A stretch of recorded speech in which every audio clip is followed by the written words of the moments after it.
Sorry about that. Sorry, I forgot to turn the live thing on. Oh my god. Okay, now let's try this again. Let's try this again. Captain America is a superhero created by the Joe Simon and Jack Kirby, who appeared in American comic books published by Marvel Comics. The first the character first appeared in Captain America Comics 1, published on December 20th, 1940 by Timely Comics, the corporate predecessor to Marvel. Captain America's civilian identity is Steve Rogers, a frail man enhanced to the peak of human physical perfection by an experimental super soldier serum. Man. After joining the United States Army to aid the country's efforts in World War II, equipped with an American flag-inspired costume and a virtually indestructible shield, Captain America and his sidekick Bucky Barnes clashed with the villainous Red Skull and other members of the Axis powers. In the final days of the war, an accident left Captain America frozen in a state of suspended animation until he was revived. In modern times, he resumed his exploits as a costumed hero and becomes leader of the superhero team, the Avengers, but frequently struggles as a man out of time to adjust to the new era. Man, really sorry about that. I kind of didn't pay much attention to the screen right there, Captain Keeley. Yeah, that's all good. Yeah, we all make mistakes. Yeah. The character quickly emerged as Timely's most popular and commercially successful wartime creation upon his original publication. Though the popularity of the superheroes declined in the post-war period and Captain America comics was discontinued in 1950, the character saw a short-lived revival in 1953 before returning to comics in 1964 and has since remained in continuous publications. Captain America's creation as an explicitly anti-Nazi figure was a deliberately political undertaking. Simon and Kirby were stridently opposed to the actions of Nazi Germany and supporters of U.S. intervention in World War II, with Simon conceiving of the character specifically in response to the American non-intervention movement. Political messages have subsequently remained a defining feature to Captain America's stories, with writers regularly using the character to comment on the state of American society and government. Having appeared in more than 10,000 stories in more than 5,000 media formats, Captain America is one of the most popular and recognized Marvel comic characters, and has been described as an icon of American popular culture, though Captain America would become most popular and enduring of the many patriotic American superheroes created during World War II.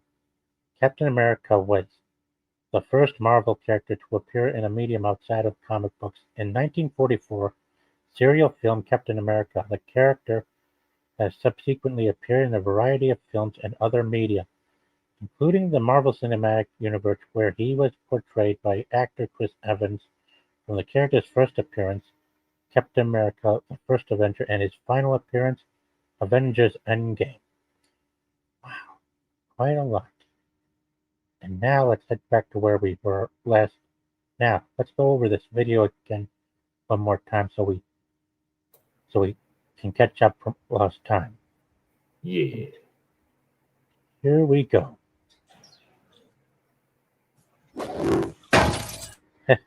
Quite cool. Now let's get on to the next.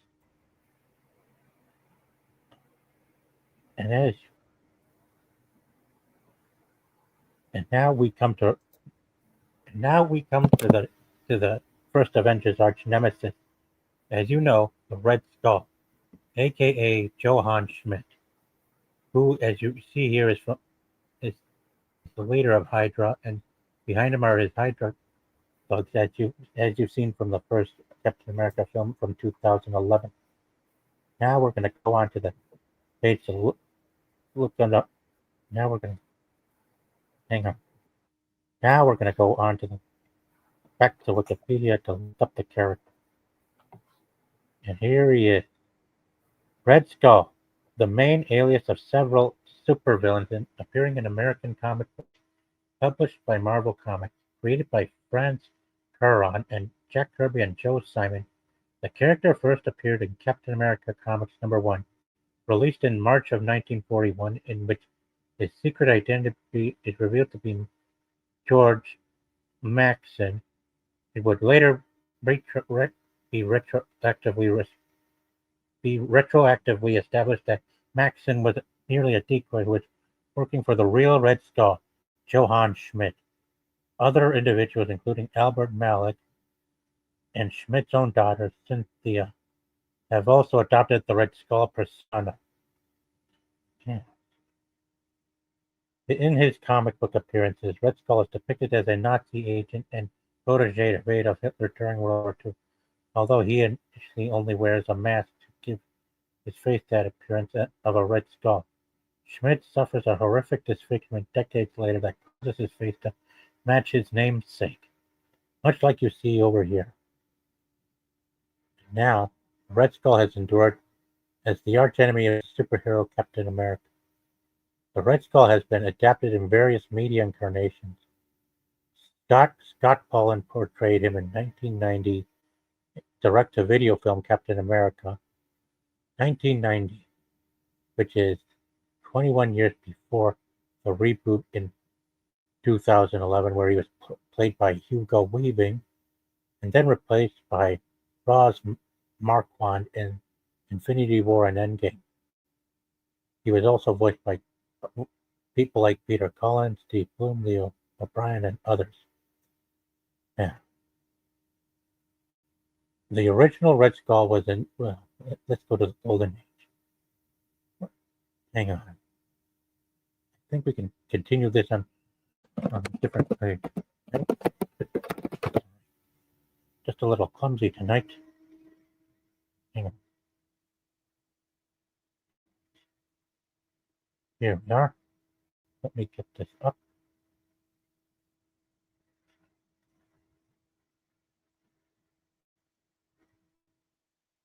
And here we go. Red Skull, Johann Schmidt. And now we can go over history.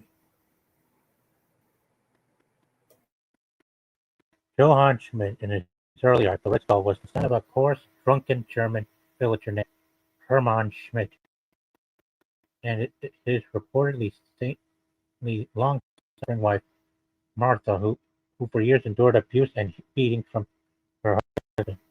Martha died giving birth to Johann, their only child, driven to madness by the death of the woman he both loved and hated. Hermann Schmidt tried to drown the newborn infant, accusing him of murdering Martha. The doctor who had just delivered the baby saved Johann from his abusive father, and following day, Hermann committed suicide. Geez, yeah, that's one way that's one dark backstory for a supervillain like this guy. The doctors then took Johann to an orphanage where the child led a lonely existence.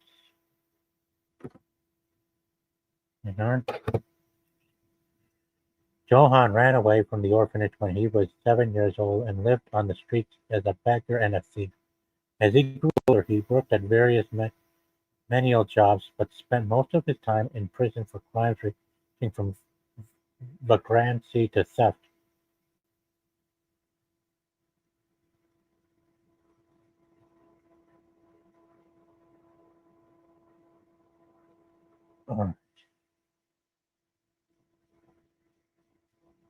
As a young man, Schmidt was from the time to time employed by a Jewish shopkeeper whose daughter Esther was the only person who had treated Schmidt kindly up to that point. Seized with lust for Esther, Schmidt tried to force himself upon her, only to be rejected by her. In unthinking fury, Schmidt murdered her. Schmidt fled the scene in terror, but also felt ecstatic joy in committing his first murder, killing Esther. He had given into the rage at the world that he had been building up in him throughout his young life. The Nazi years. Schmidt longed for power. Schmidt longed for a master to show him how to achieve Years later, after the Nazis come to power in Germany, Schmidt was working in a hotel where the dictator of Germany's Third Reich, Adolf Hitler, came one day to stay. The night, Schmidt brought refreshments to Hitler's suite and found Hitler berating the chief of the Gestapo for letting a spy escape. On hearing Hitler's voice, Schmidt decided that Hitler was the master he had sought. When Hitler ran to the Gestapo chief, "I could teach that bellboy to do a better job than you." The dictator then looked closely at Schmidt and saw the bellboy's hatred of all humankind in the most that Hitler asserted he himself shared. Schmidt saw Hitler's eyes and all of his own fears and the embodiment of evil and the model after which he could pattern himself. Inspired, Hitler declared that he would make the bellboy into a perfect Nazi who would serve as his right hand. Schmidt eagerly agreed to do what Hitler wished.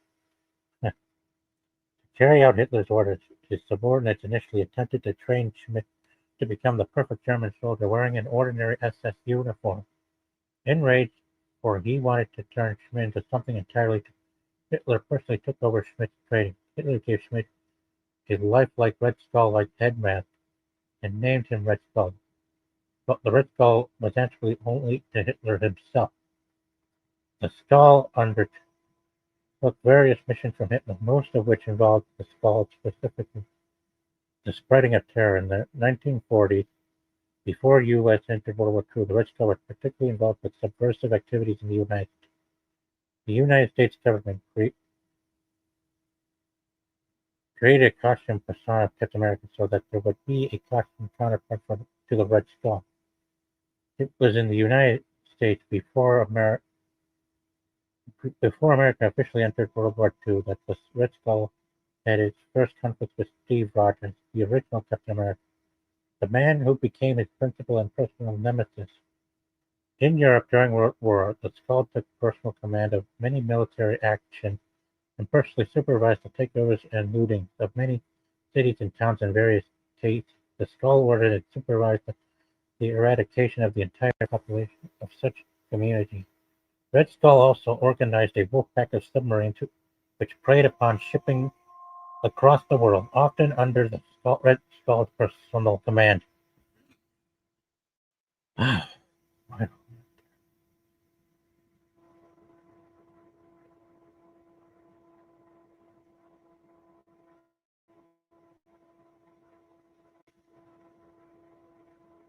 In Europe during the World Wars, oh, hang on. At first, Hitler took great pride in his protege's success and let the Skull have any honor. Hitler thus financed the construction of a secret bases for the Skull in various locations throughout the world, many of which were equipped with highly advanced experimental weapons and devices developed by Nazi scientists. The Skull was particularly interested in procuring technological weapons that could be used for the purpose of subversion and warfare. During the war, he stole plans for a Nullitron, a device that could control human minds, adapted a space warping device developed by the cyborg scientist named Brain Drain, and commissioned Nazi scientists to develop a projector which could encircle and suspend sections of cities within spheres of energy. But while the Skull always admired Hitler for his ideological vision, he was never content with being Hitler's subordinate. The Skull kidnapped and killed many of Hitler's closest advisors until he rose to become the second most powerful man in the Third Reich. Now Hitler could no longer effectively control the Skull and came to fear him, especially since the Skull made little secret of his ambition to supplant Hitler someday. After the renowned military officer Baron Wolfgang von Strucker had a falling out with Hitler, Red Skull sent Strucker to Japan to found an organization that would prepare the way for takeovers in the Far East under the Skull's leadership. In the Far East, Strucker joined subversive organization that came to be known as Hydra, broke ties with the Skull, became head of Hydra, and built into a major threat to the world peace. As World War II raged on, Hitler vowed that he would could not conquer the world, he would destroy it. To achieve this end, the Skull proposed the construction of 5 gigantic war machines to be the to be called the Sleepers, which would have hidden in which would be hidden in various locations while they generated and stored the power they would need, and then be released at the future date. Dertag, the day to destroy the Earth if the Allies won. Hitler enthusiastically instructed the Skull to construct the Sleepers, unaware that the Skull intended to use them to conquer the world himself if Hitler's Third Reich fell. In the closing days of the war in Europe, Allied intelligence received reports of a Nazi doomsday plan,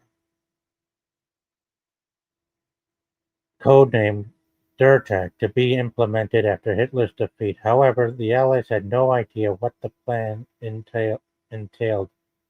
Captain America and his teenage partner Bucky Barnes fought against and thwarted the Skull and his plans many times during the war, both working on their and operating as members of the invaders. The Skull was also responsible for the formation of the Liberty Legion when he kidnapped and brainwashed the invaders, but left Bucky behind, thinking him work. Bucky went on to gather a new team of heroes to foil the Skull's plan. During the final days of World War II in Europe, Captain America and Bucky were assigned to England to prevent desperate Nazi efforts at sabotaging Allied supply bases. The Red Skull sent a number of his subordinates, who became known as the Exiles, and a large contingent of loyal German soldiers and their wives to a secret island base, Exile Island, where they would organize an army for use in the future. Suspended animation. Now that Germany's downfall was becoming a reality, the Red Skull was more determined than ever to obtain vengeance for his numerous personal defeats by Captain America and Bucky. The Skull assigned Baron Heinrich Zemo to go to England and under the cover of stealing an experimental Allied drone plane to capture or kill Captain America and Bucky. However, the Skull wasn't aware that the Allies had just secretly parachuted Captain America into the Belgorod, Berlin, to investigate their attack. Captain America tracked the Skull down in his own bunker. The Skull was about to hurl an armed hand grenade at his nemesis when Captain America threw his shield at him. The grenade went off, but the Skull was not killed, thanks to his body armor. He was, however, seriously hurt and particularly buried in debris. Thinking he was dying, the Skull definitely told Captain America that the Sleepers would avenge the Nazi defeat. Then suddenly an Allied attack on Berlin began. Allied planes.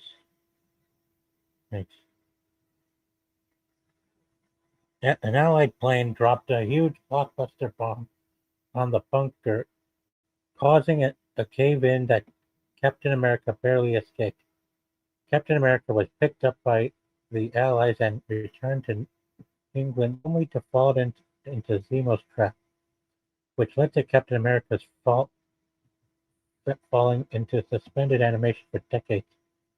Support pillars that crisscrossed over the Red Skull when the bunker caved in saved him from being buried by tons of rubble when the bomb hit. The cave-in released an experimental gas from him from being buried by tons of rubble when the bomb hit. The cave-in released an experimental gas from canisters in the bunker, which put the Skull into suspended animation, during which his wounds slowly healed. Ah, oh,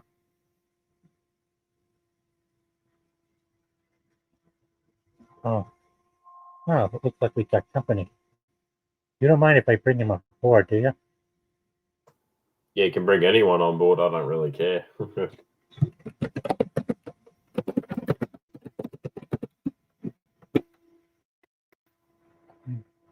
Sure. Hang on.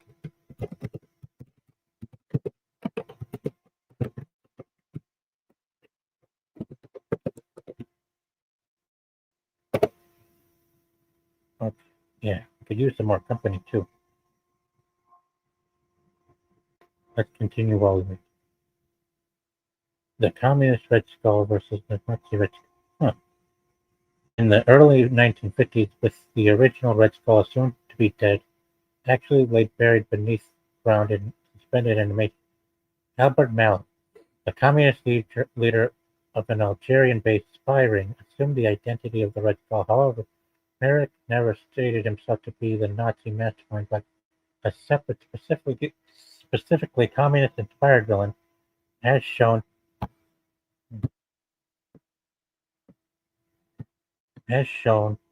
in his first public attack, where he attempted to take over the United Nations. Malik's plans were opposed by the Captain America of the 1950s before that Cap went insane and others later. Malik was never as grandiose in his schemes to attain a large portion of the wealth and power he sought outside the U.S., whereupon Malik largely retired. On the revival of Schmidt as the Red Skull, Malik went underground as Malik's resources were not as large as Schmidt's.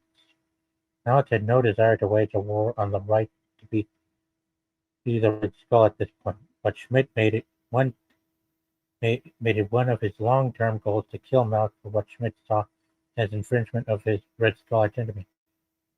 One of Schmidt's scourge of the underworld agents killed the elderly Malik. Wow.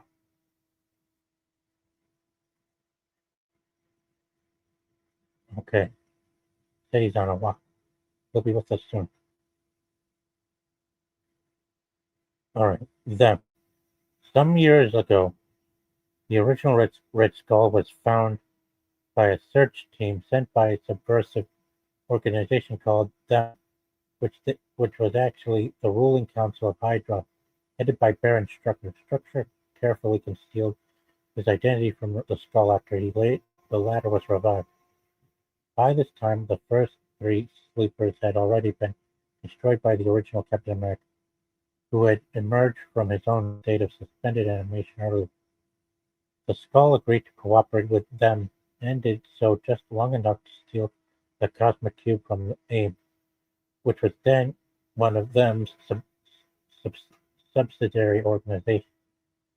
This theft led to the Skull's first post-war clash with the original Captain America, who again defeated him. World domination.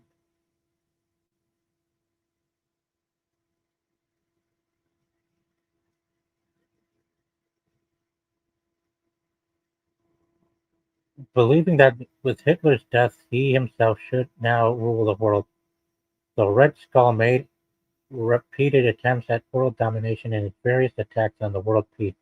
He employed the Cosmic Cube, the Army of Exiles, a fragment of Hydra, and the two final sleepers, among many other means of conquest. However, the Skull nevertheless repeatedly met defeat, most often through the efforts of the original Captain America. Seeking an heir, Red Skull fathered a daughter by a washerwoman on Exile Island relatively soon after his revival. This woman died in childbirth. The Red Skull had the mansion called Skull House built and raised her there. Though advanced biological means, he caused her to reach adulthood within an unnaturally short period of time, and endowed her with superhuman powers. He named her Mother Superior. Hate-Monger. For the time, the Red Skull operated in partnership with the original Hate-Monger, who was a clone of Adolf Hitler. However, unwilling to share power even with his former mentor, the Red Skull eventually put an end to their alliance by entrapping the Hate-Monger's consciousness within the power plasmid of the cosmic death. The Red Skull learned to his horror that the effects of the experimental gas that had kept him from aging while he was in suspended animation were reversing themselves.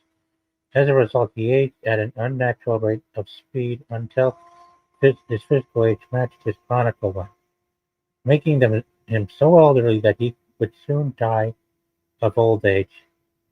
Determined that he and Captain America should perish together, the Skull had Captain America's ally, Nomad brainwashed. Hence, Nomad was compelled to dose Captain America's food with a chemical that caused him to age at an unnaturally rapid rate, and that undid the effects of the super soldier serum on his body. Later, the skull captured down. The skull captured the now elderly Captain America and injected both of them with poison that gave them hours left to live. The two ancient adversaries engaged in hand-to-hand combat, and once more Captain America overpowered the skull. Defeated, the skull finally expired due to old age. His body was buried thereafter. Captain America was cured of the effects of the poison. The effects of the super soldier serum were again activated in his body, and he regained his former youthfulness. In short, Captain America returned to normal. Shortly after, the criminal Dr. Foster was apparently attacked by the ghost of the Red Skull after Foster used holographic images of the skull and his body against Captain America. Huh. Yeah, you don't. Ah, hey, it's me, and HE says the fact that Cap was directly created in response to the war and has endured this long is amazing. Yeah, that's true. Yeah. After death, unknown to the world, however, the Nazi scientist Arnim had preserved the mind of Schmidt at death and transferred into a clone of Steve Rogers. Alive again, Skull denounced Nazism as an outdated philosophy and became determined to destroy Captain America from within, using its own capitalism. Remaining behind the scenes as the Red Skull, he created or funded the creation of several different subgroups and criminals, including Ultimatum, the Watchdog, the Resistance, the Power Brokers, and the Scourge of the Underworld. Through his agents on the Senate-sanctioned Commission of Superhuman Activities, he masterminded their investigation and eventual replacement of Steve Rogers as Captain America, leading to John Walker taking up the role. The Skull then began a campaign to cause Walker's breakdown, using Walker's ever-increasing instability and violence to besmirch the reputation of Captain America. During this time, in combat with Steve Rogers, who was then known as the Captain, Schmidt accidentally dosed himself with the dust of death, giving him a permanent red skull. Red Skull survives the exposure due to the effects of the super soldier formula. Wow. He joined the Acts of Vengeance conspiracy but was attacked by the mutant terrorist Magneto, a Holocaust survivor who wanted to punish him for his involvement in Hitler's regime. Magneto buried him alive with enough water to last for a few months. Red Skull remained imprisoned, close to death and beginning to see the error of his ways, till he was rescued by Crossroads. Feeling ready to die in peace, Red Skull requested to be taken to his private estate's bed, and for Captain America to come see him. Upon seeing his own archenemy's fate, Red Skull was surprised to feel that sudden burst of hatred that reignited his will to live. Wow, quite a lot. So what do you think? Pretty interesting story, I guess, What do for you this think, Captain character. Keeley? Oh, nice. Oh, nice to hear. Yeah. Yep. Hang on.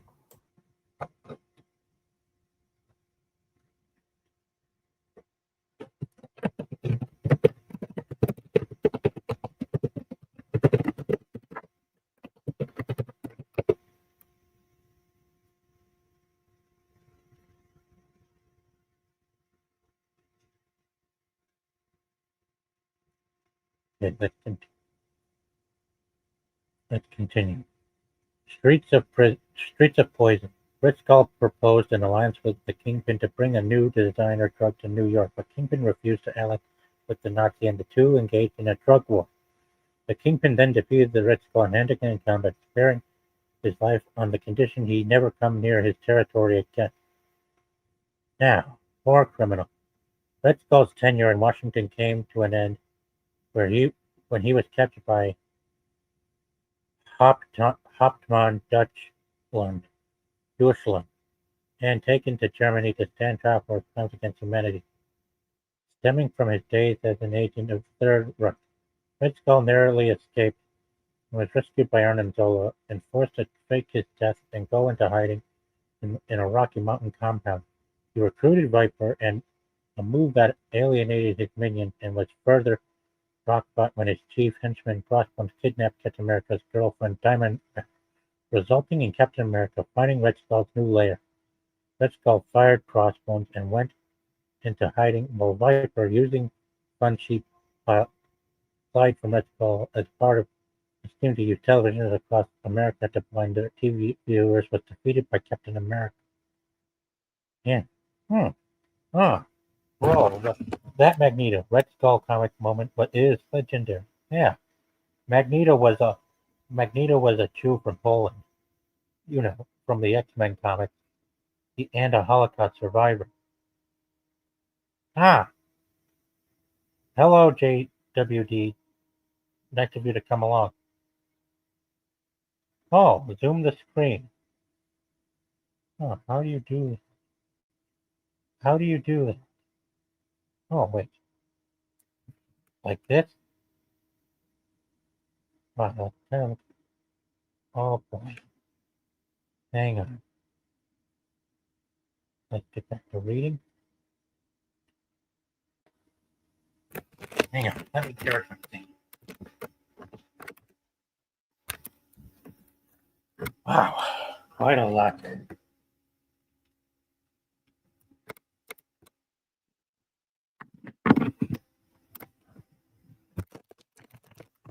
All right. The Cure. Red. Wow.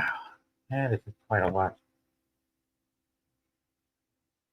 Click the middle turn, then use the wheel on the mouse.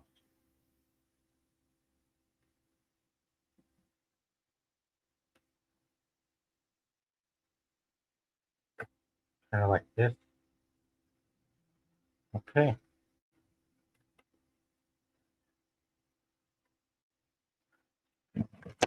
Red Skull discovered that he was facing the same permanent paralysis that Captain America was facing due to their exposure to the super soldier formula. When the evil scientist Superior offered Captain America a cure, Captain America refused it because Superior said that Captain America would owe her. Red Skull took the cure and apparently killed Superior, then arranged for Captain America to be kidnapped by his remaining forces and given a blood transfusion that cured him. Comical.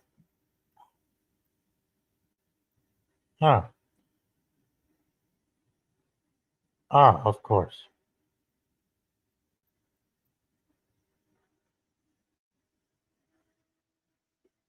Hang on.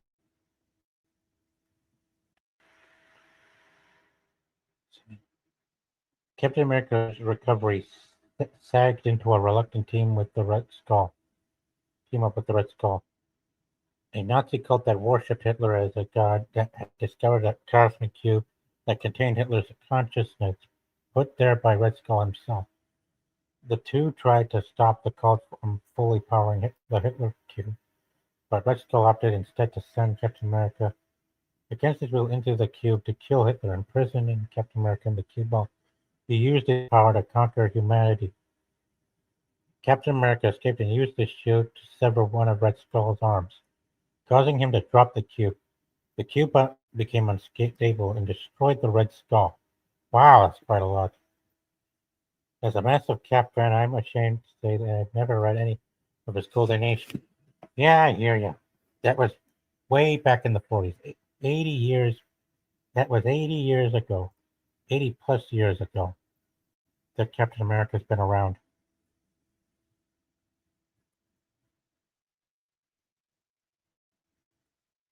Uh,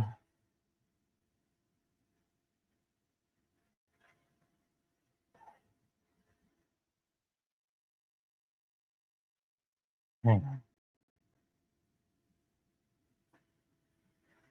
Let's see. Continue. Trapped in a hellish nightmare dimension and forced to serve as a bellhop to a world of non-European immigrants. Red Skull's will ultimately was so great that he was able to escape his prison As a result, Red Skull now possessed limited reality warping powers that he made himself a cosmic threat. He was further aided by Korvac, posing as King the Conqueror. He was sent to Galactus' ship to steal more power, which would remove all limits to Skull's reality warping powers. Skull was ambushed by Korvac, who stole these cosmic powers and banished him back to Earth. Red Skull later manipulated his way into position in the form of U.S. Secretary of Defense Delros to develop his biological weapon he tested at Mount Rushmore. He was exposed and defeated by the Avengers. Black Panther beat him so badly that he broke Skull's jaw in half. Jeez. So, wow. Man, that's quite a lot.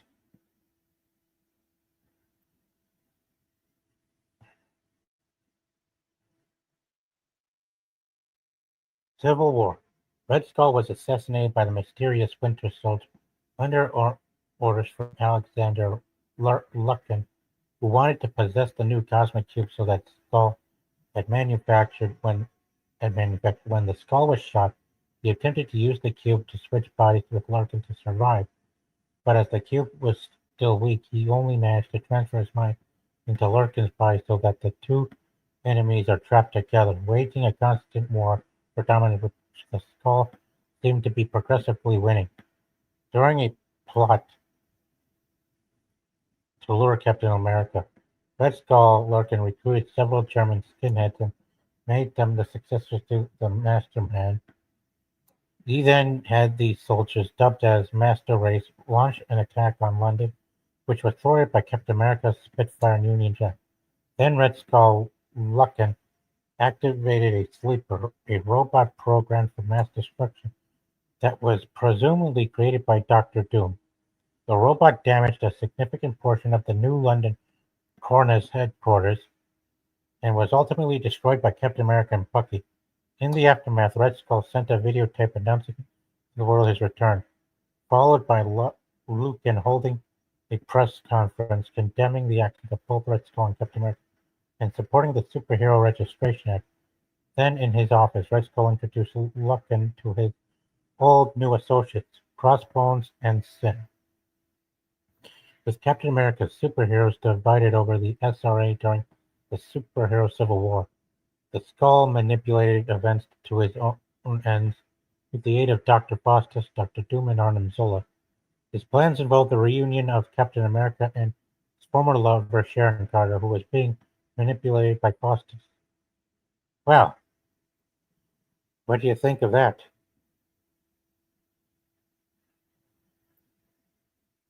Captain Keeley? It's pretty Are you there? big story you got there. Mm. Lots of plots, I would say. Diabolical. Yeah. Yeah. Crossbone is one of the better, cooler villains that they made in HD. Yeah. Mm. Okay. Are you able to read the screen?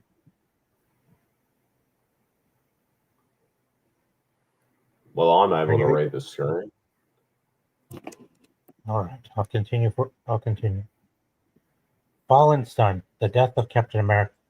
In the immediate aftermath of the Civil War, the Skull put his plans into action, arranging for Crossbones to shoot Captain America as he entered a courthouse in New York City. In the ensuing chaos, Carter, acting under Faustus' mental directive, assassinated Captain America. This, however, was only the first phase of the Skull's evil plan. Upon the exposure of his long being, Lucan faked this death and initiated the second part of his plan, using Cronus Corporation's vast holdings to economically cripple the United States before having SHIELD agents brainwashed by Dr. Faustus opened fire on crowds of protesters in front of the White House. The Red Skull continued his assault by engineering a riot by placing Cronus security troops and drug water in a protest at the Lincoln Monument. Wow.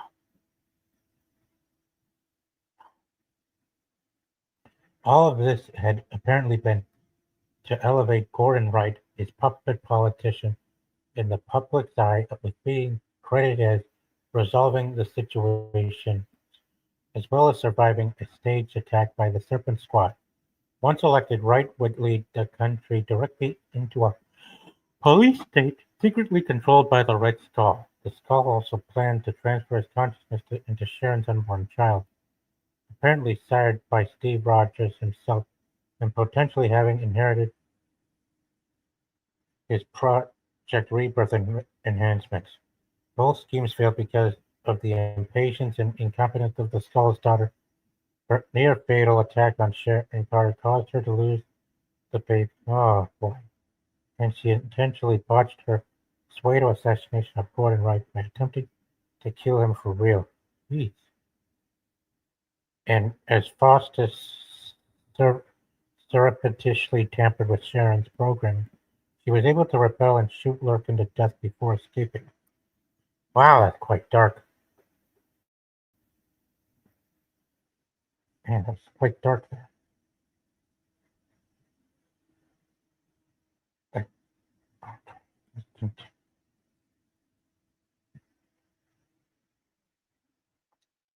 Robotic Buddy. This wasn't the end of the Red Skull, since Arnim Zola had seconds earlier transferred his mind to one of his spare robotic bodies, but after having his current form damaged by the 1950s Captain America, he was unable to return back to Red Skull, essentially trapping him in his current robotic form for the time being.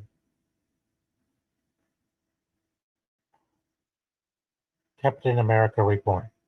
A year later, it was revealed that the Skull had, in fact, trapped Rogers' body in a fixed point in time-space. It was his intention to transfer his mind into Rogers' body and supplant his consciousness. Unfortunately, when Sharon broke the connection as she was implanted with coral tracers designed to draw Rogers to her, it unstuck him in time, causing him to relive all the events of his life.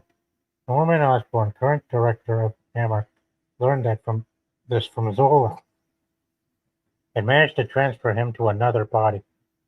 Osborn realized that having Captain America leading his Avengers, even with the Red Skull in control, would increase his popularity.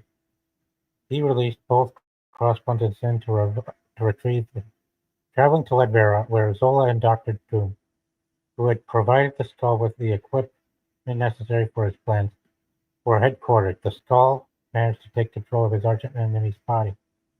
The Skull planned on returning to America, where he would tell the new president that Captain America had returned.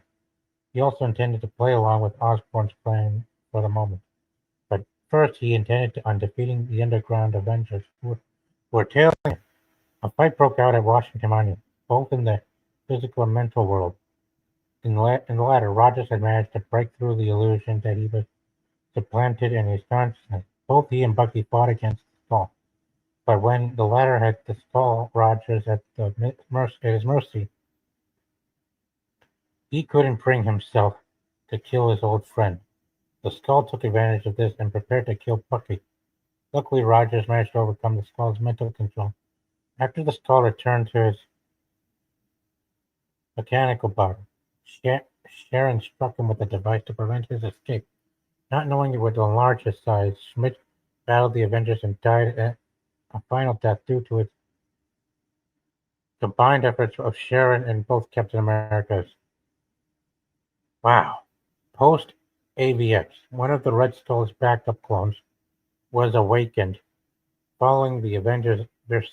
X-Men conflict. Seeing how mutants nearly destroyed the world convinced him that they were a threat. And after searching the world, he recruited conceptual individuals and formed a group of S-Men to combat them. He also stole the brain of Professor X to gain his telepathic powers and created a mutant hate team called the S-Men. Resurrect.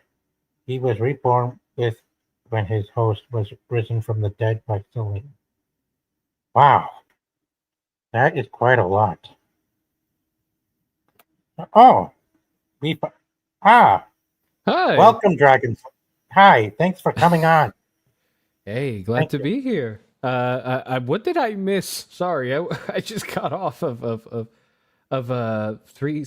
technically 5 stages in a time machine if I count it today. But how you guys been? I'm excited to be here. We've been doing well. Thanks for coming, Dragon Slayer. Yeah, no, Yeah, my I've been pleasure. doing fine myself. Hey, glad to hear that. By the way, so are we? What exactly did I miss? Because I literally just came in, sir. I know it's about Captain America. What part did I miss? Oh, sort of missed the beginning where we talked about of why Captain America was created in the comics and Oh, how, okay. yeah, and how the cells ended up going down in the 50s after World War II ended, before they rose back up with him returning in 1964. We were Mhm. we also read about Red Skull, or the rest of him earlier, up in the up at the top of the page, where we learned about his backstory and how he eventually came into conflict with Steve Rogers and his allies from World War II up to present day. Okay. I think that's. I see. I think that's quite amazing because, like, when I think about it with this character, at least it seems like this one has a very uh deep rooted sort of legacy, if you will. Because I mean, at the end of the day, when you think of Cap, I mean, a lot of people will automatically assume the World War II aesthetic, no matter what. Okay, and just to and think about it with it's like with God, it's like with Godzilla as well, in the sense that both of these uh characters, right? They represent a certain time period for each of their respective countries in terms of like what they had to go through and what they experienced. So I always found Yeah, Cap to be like the most fascinating one out of all the Avengers, in my opinion, because of that. yeah, yeah. He is quite fascinating, and yeah, and we also haven't talked about Bucky Barnes yet, and we're about to move over to Winter Soldier next, guys. So let's buckle up and head on over to Winter Soldier. Okay. And here we are.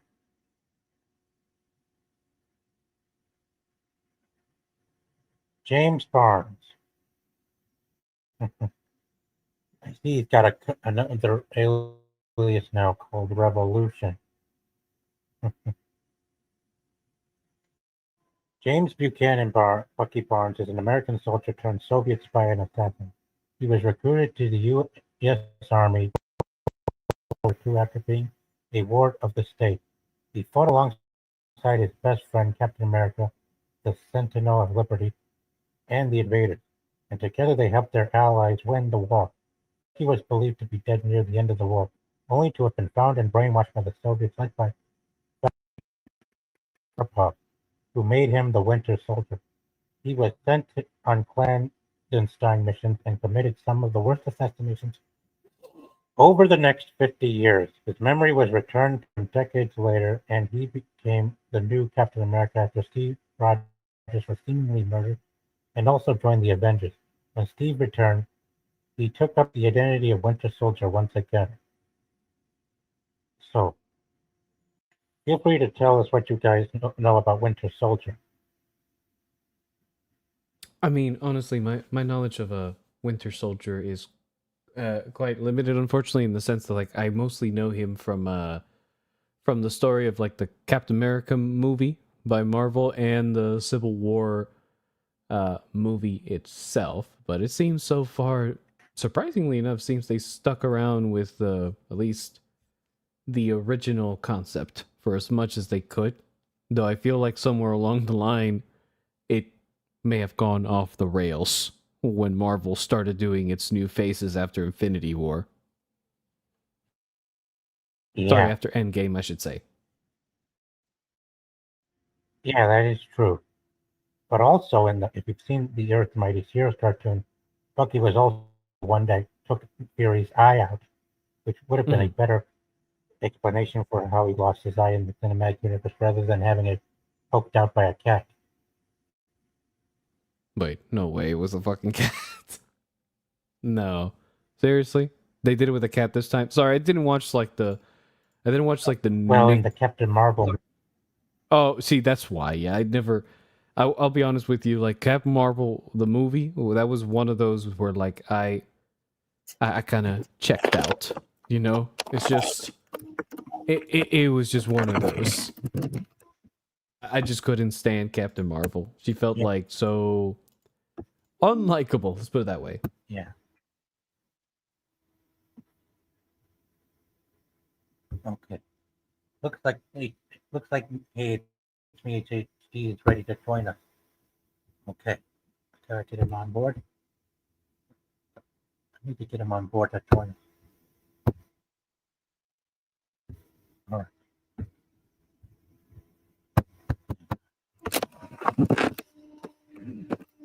There it is. Put it in here. All right. Hang on, HMHD. Just access the stream link that's below your comment here. You see the StreamYard link, HD? Click that and it'll bring you onto the panel for the talk. I'm on board.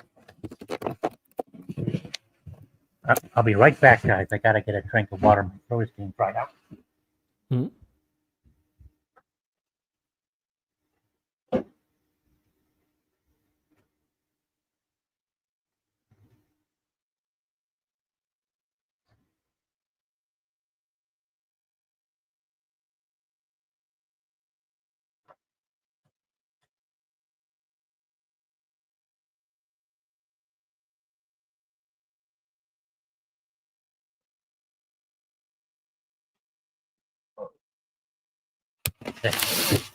I'm back. I needed to get some water.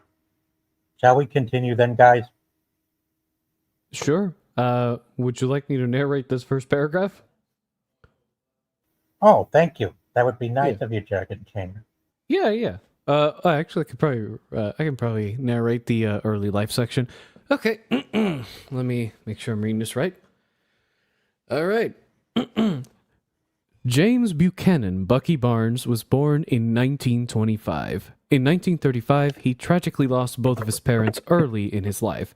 His mother, Winifred Barnes, had died when he was a child, and his father, George Barnes, had died in an accident while in basic training at Camp Lehigh.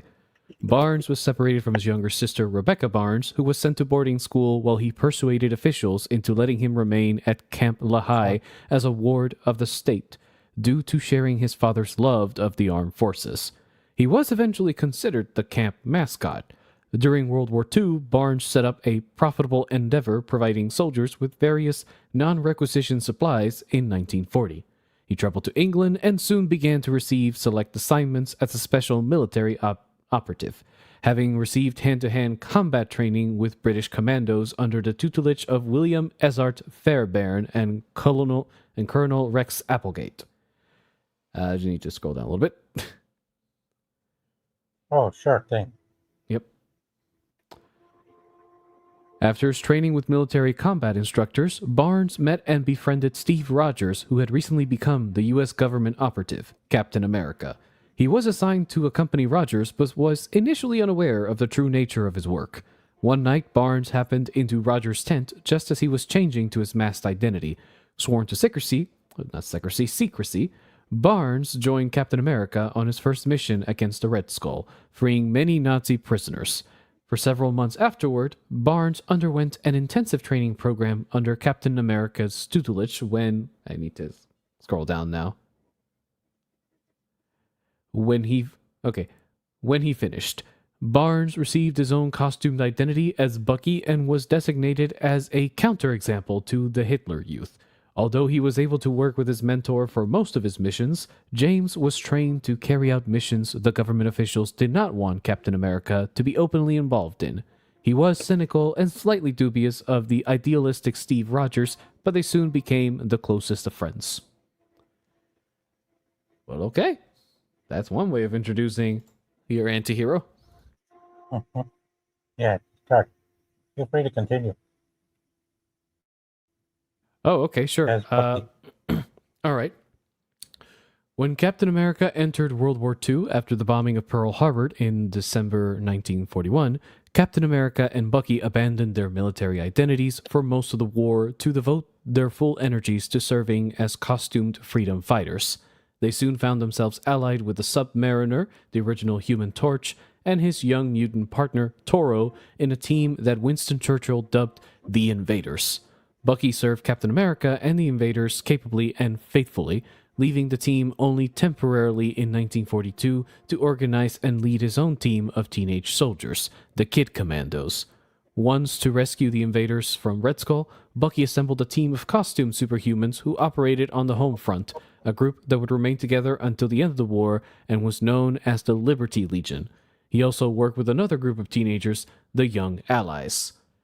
In late 1945, towards the end of the war, Captain America and Bucky were in London, England, on the trail of Nazi scientist Baron Heinrich Zemo.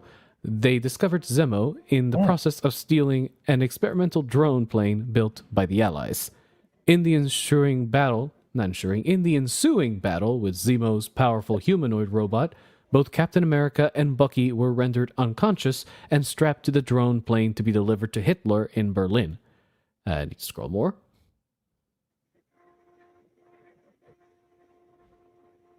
Unable to stand the sight of their patriotic costumes, a little bit too far. Just scroll up a little bit. There we go. That's good. Wait. Sorry, I'm trying to. Okay, there we go. No, I found it. Unable to stand the sight of their patriotic costumes, Zemo dressed them in U.S. Army uniforms, managing to escape before Zemo activated the plane. The two American champions saw the drone plane begin to move just as they jumped off. Quickly, Captain America and Bucky grabbed the motorcycle and tried to catch up with it. Just before it flew out of reach, the two leaped for the plane, and Bucky leaped first and managed to get a grip on the plane's wing. Captain America missed and shouted to his partner to let go in case the plane was booby-trapped. Bucky was unable to comply with his partner's... Well, I need to scroll down a little bit more.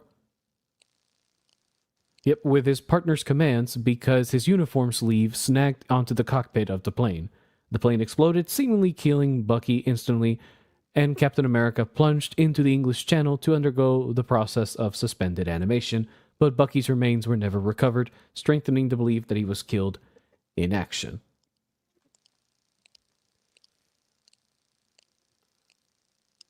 All right. Welcome aboard, Hey, it's me, HD. Welcome aboard, HD. Are you there? Hey, can you hear me now? Yeah, welcome aboard. Hey, how's it going? Doing good.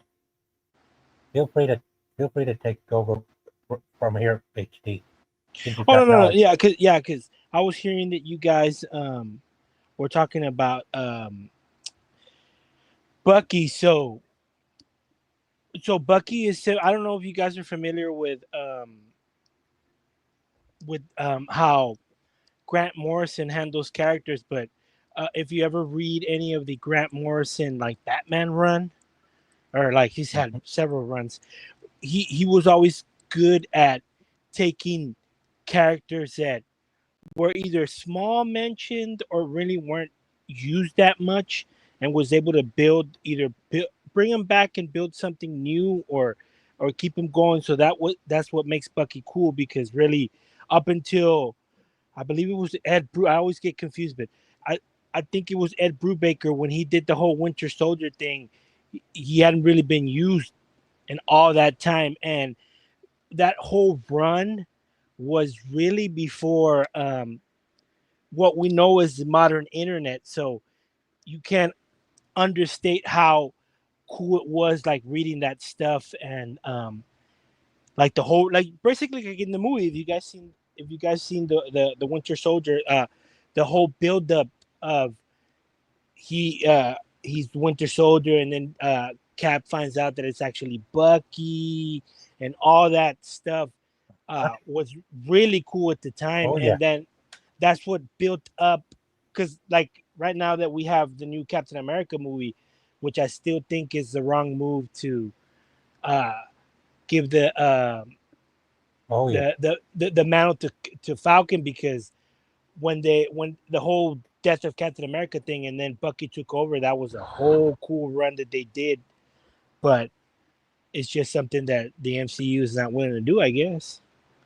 But yeah, Bucky's one of those few characters that was great in the golden age, and then was pretty much left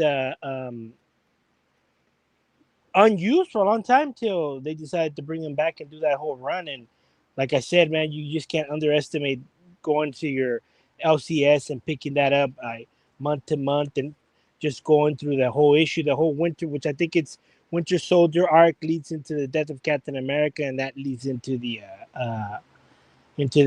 Bucky as Cap, and then Cap comes back and all that. It's just so great, and it's just the perfect example of they did a really good job in the movies of showing the whole because they do that in the comics, the whole how he got brainwashed and he has PTSD once he becomes an Avenger and all that stuff. Man, it's just great stuff that they did, because that was one question that I wanted to ask, but since I hadn't jumped up on the panel yet, I was wondering if you were covering Cap as a whole or Cap as Steve Rogers, because then you have the whole Nomad era in the 80s, in the 70s and 80s. You have with the whole U.S. agent, and then you have which I know a lot of people hate also on the when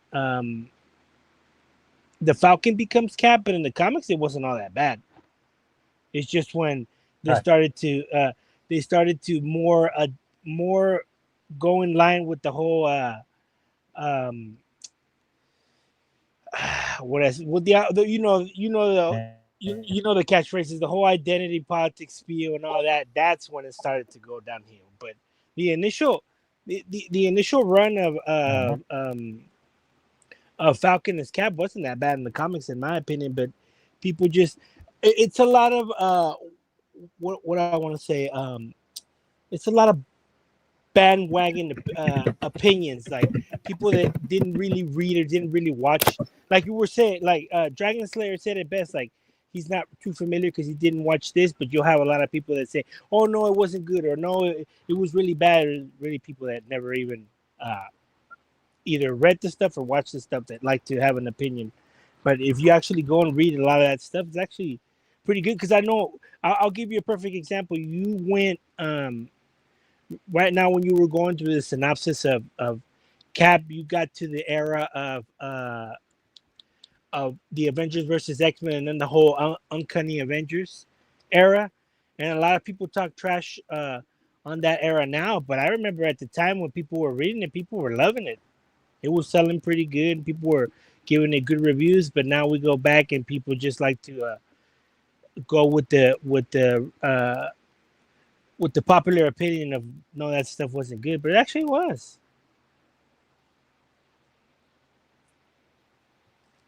Gotta go now, Captain Keeley.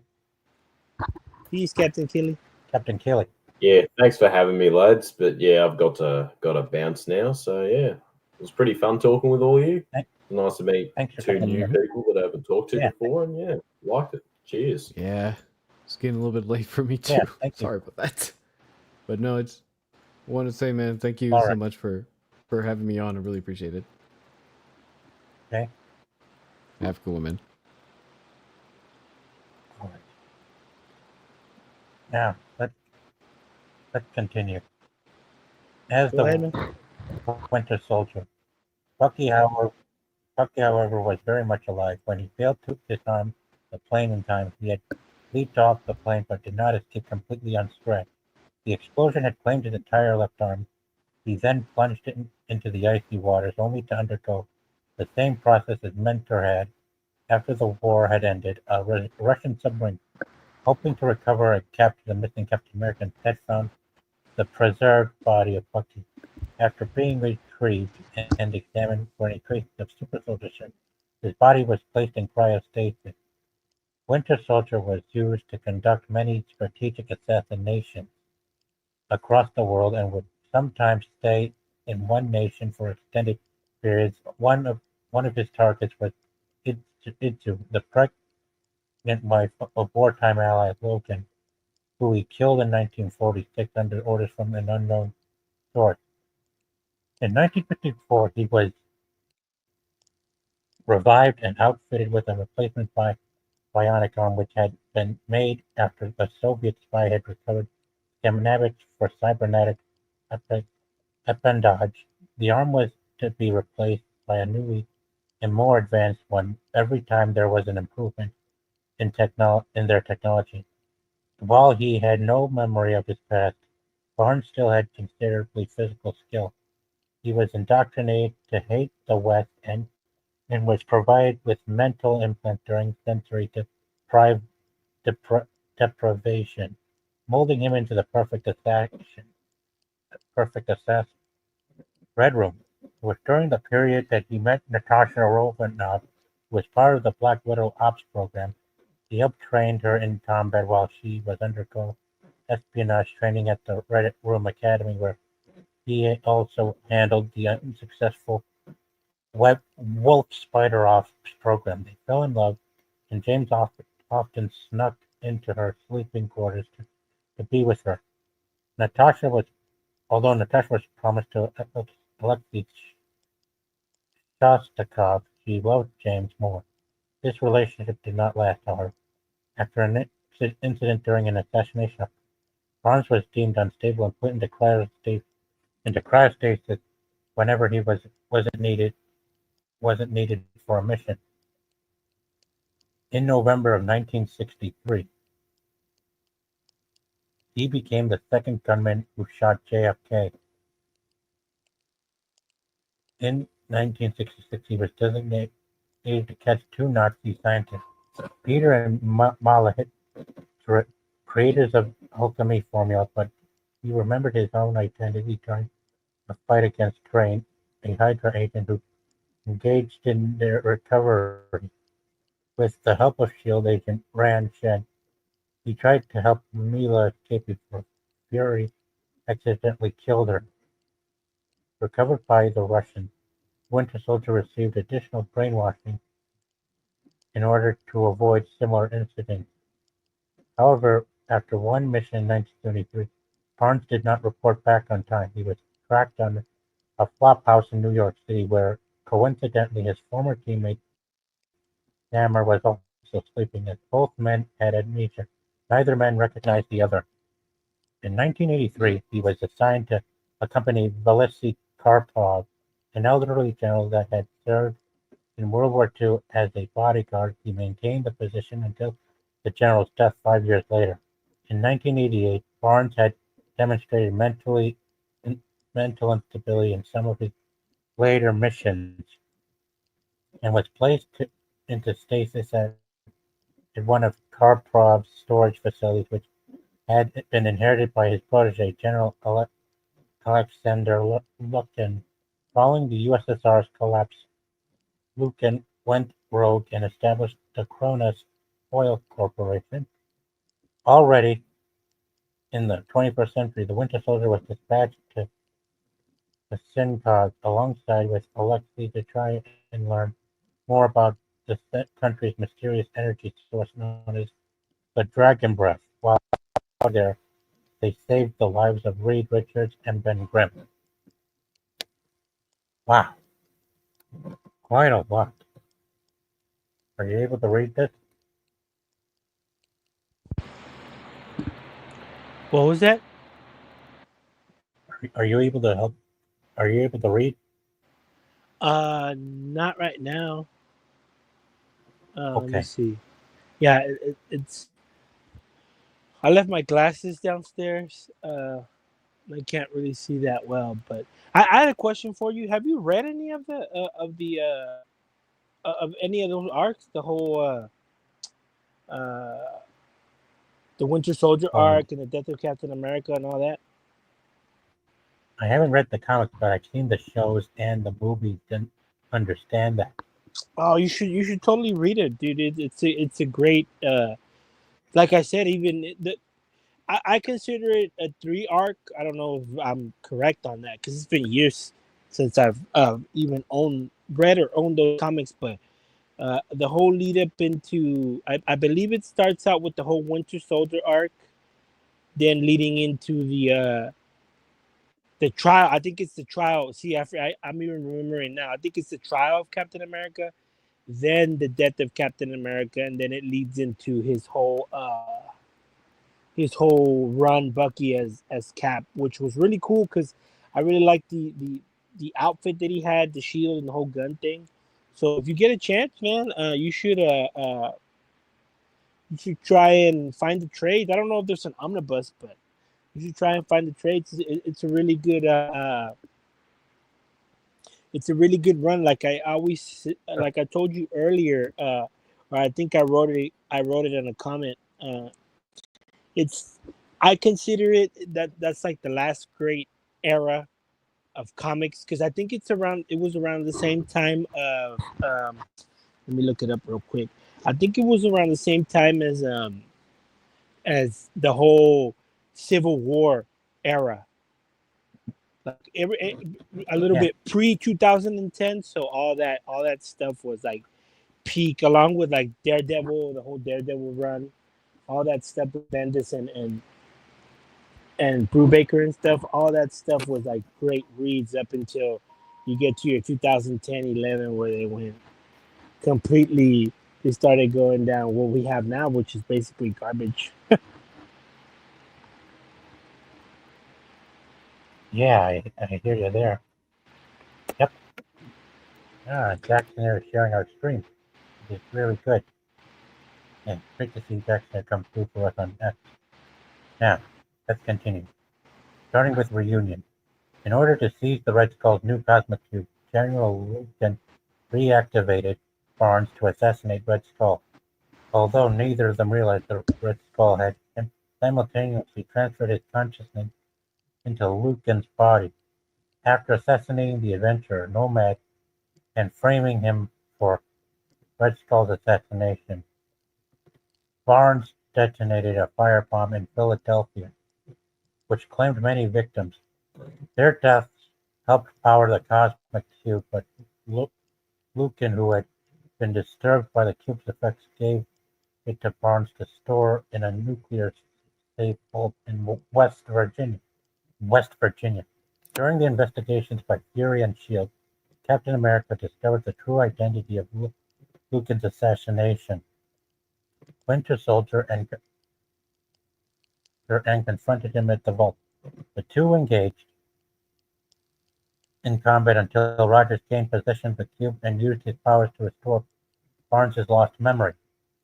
Overcome with remorse, Bucky destroyed the cube to teleport away and went underground in search for Lucan and the Red Skull, but is still unaware that they were now one of the same. After a confrontation with the now X-Men man Wolverine in Siberia, Bucky managed to track Lucan to New England, where the Skull unleashed a sleeper robot. Salvaged from the Eisendorf excavation, Barnes abandoned his initial intentions to seek and eliminate Lucan to aid Rogers in destroying the robot. This was the first time in over half a century that they worked together, but he fled afterwards, unable to face his mentor. He was revealed to be an undercover operative working for Nick Fury, who had gone underground after leaving S.H.I.E.L.D. Barnes encountered the young Avengers Patriot, Hawkeye, and Vision on one of his assignments and learned how his and Cap's adventures had inspired contemporary heroes. He also reconciled with his former Invaders teammate Namor, assisted Wolverine in incapacitating his son Daken, and comforted a cynical Patriot. Wow, quite a redemption right there, I think. So what do you think? Can you hear me? Mm-hmm. Oh, okay. It's because I was trying to edit the photo for the little thing, but I can't figure it out. And it's all cool. I mean, this is all stuff that. Oh, you see, there's the picture. You can see it. That's it. That's the look that I was talking about. Which I think was a really cool look, and I had it wrong. So yeah, It's it's the Civil War. It's the Civil War storyline that leads into the trial of Captain America, and then the death of Captain America, and then we get the small run as Bucky.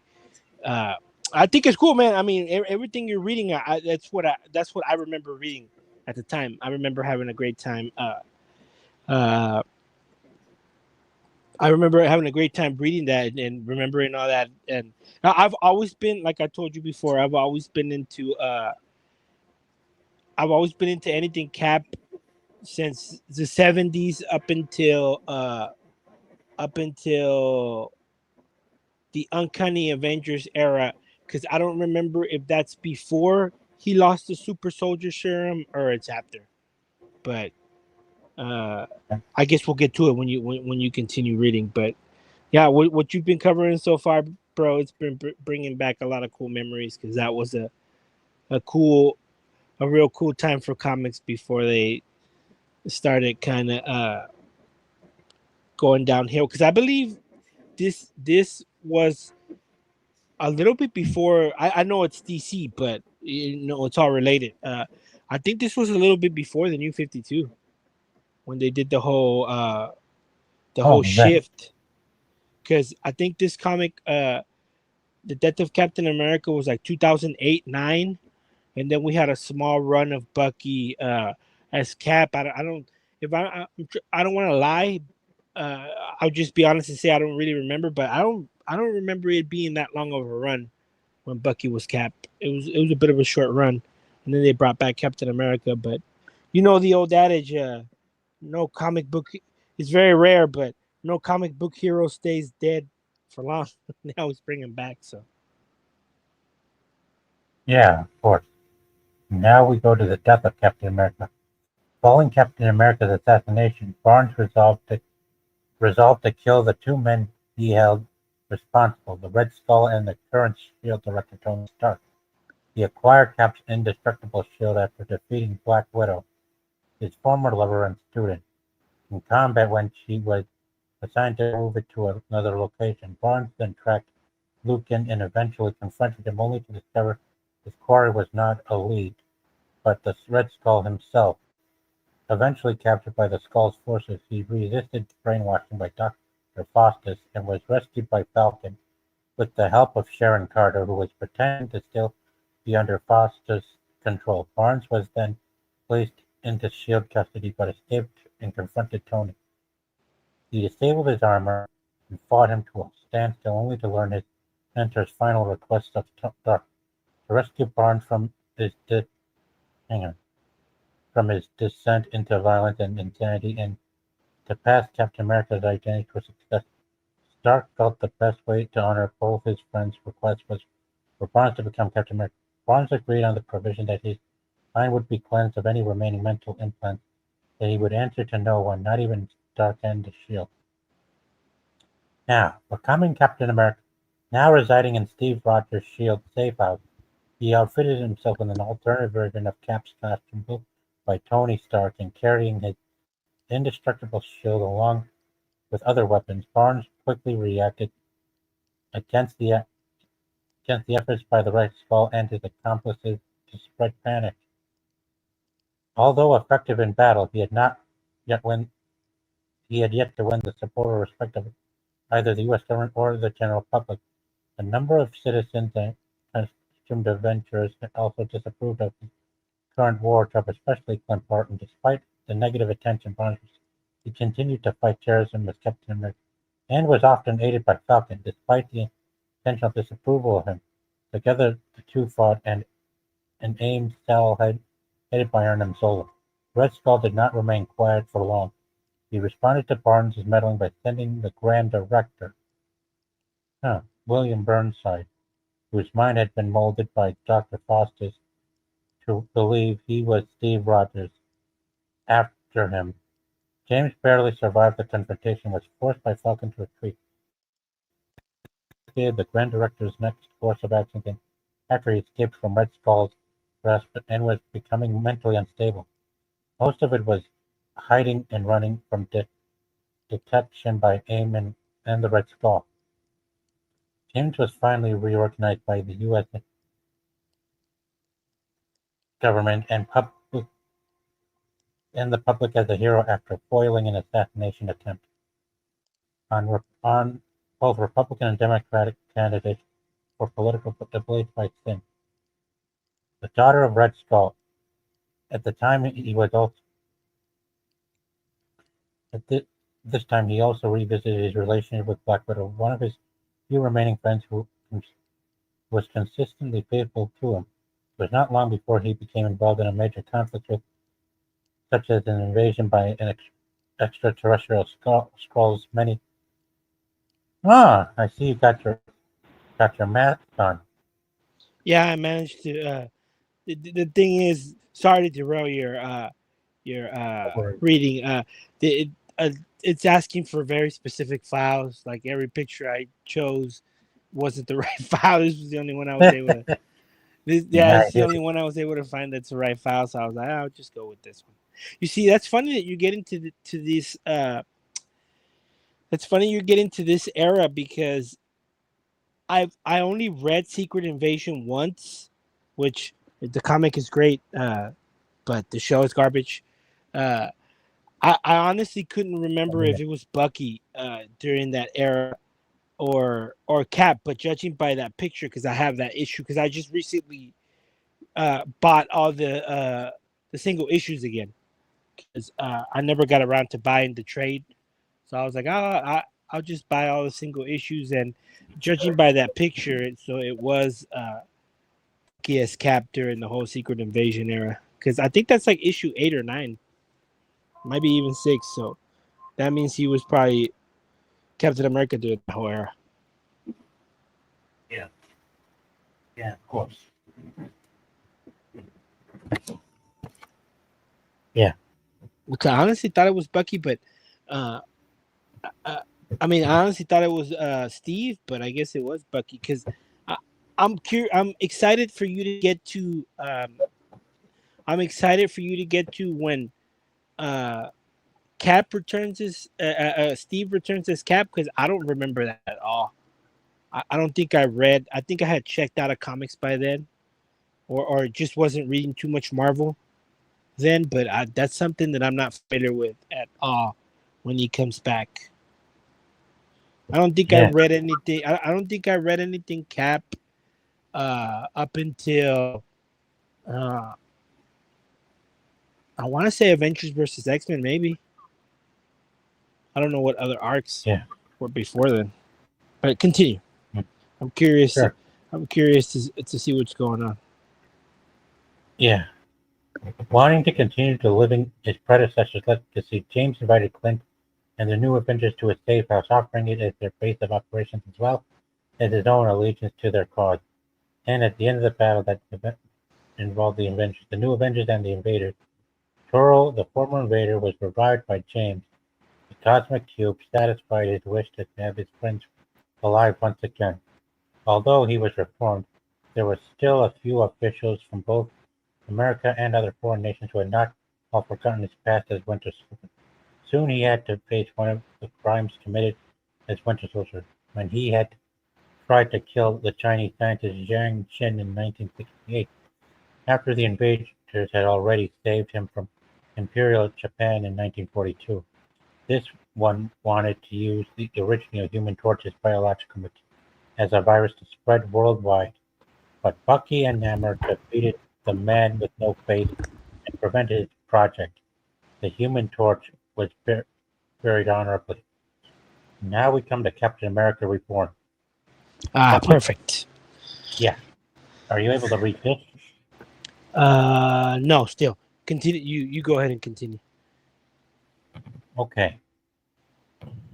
Bucky found out from Sharon that she had not only really killed the original Captain America, as explained by Dr. Zoltan Osborn, Rogers was trapped in a fixed position of time and space since Sharon ruined the machine that was supposed to bring him back, Steve was reliving his own past. Bucky and Black Widow attempted to steal the device from Hammer, but they were captured. Osborn sent Widow back to Sharon with an ultimatum. Either she would turn herself in, as Osborn had implicated her as Rogers' second shooter, or he would kill Bucky. Bucky was then sent into custody of the Thunderbolts, who told him that he would be inducted into their group once Rogers was brought back. However, Bucky was secretly freed by Ant-Man and then rescued by Falcon. After a period of reflection, Barnes decided to give up the Captain America identity in favor of the revived Rogers. Before giving up Captain America's mantle over, Bucky and Black Widow chose to fight and throw the shield one last time. Coincidentally, Rogers was suited up and ready to fight crime that night as well until he witnessed Bucky and Black Widow depart. Rogers decided to pursue the dynamic duo.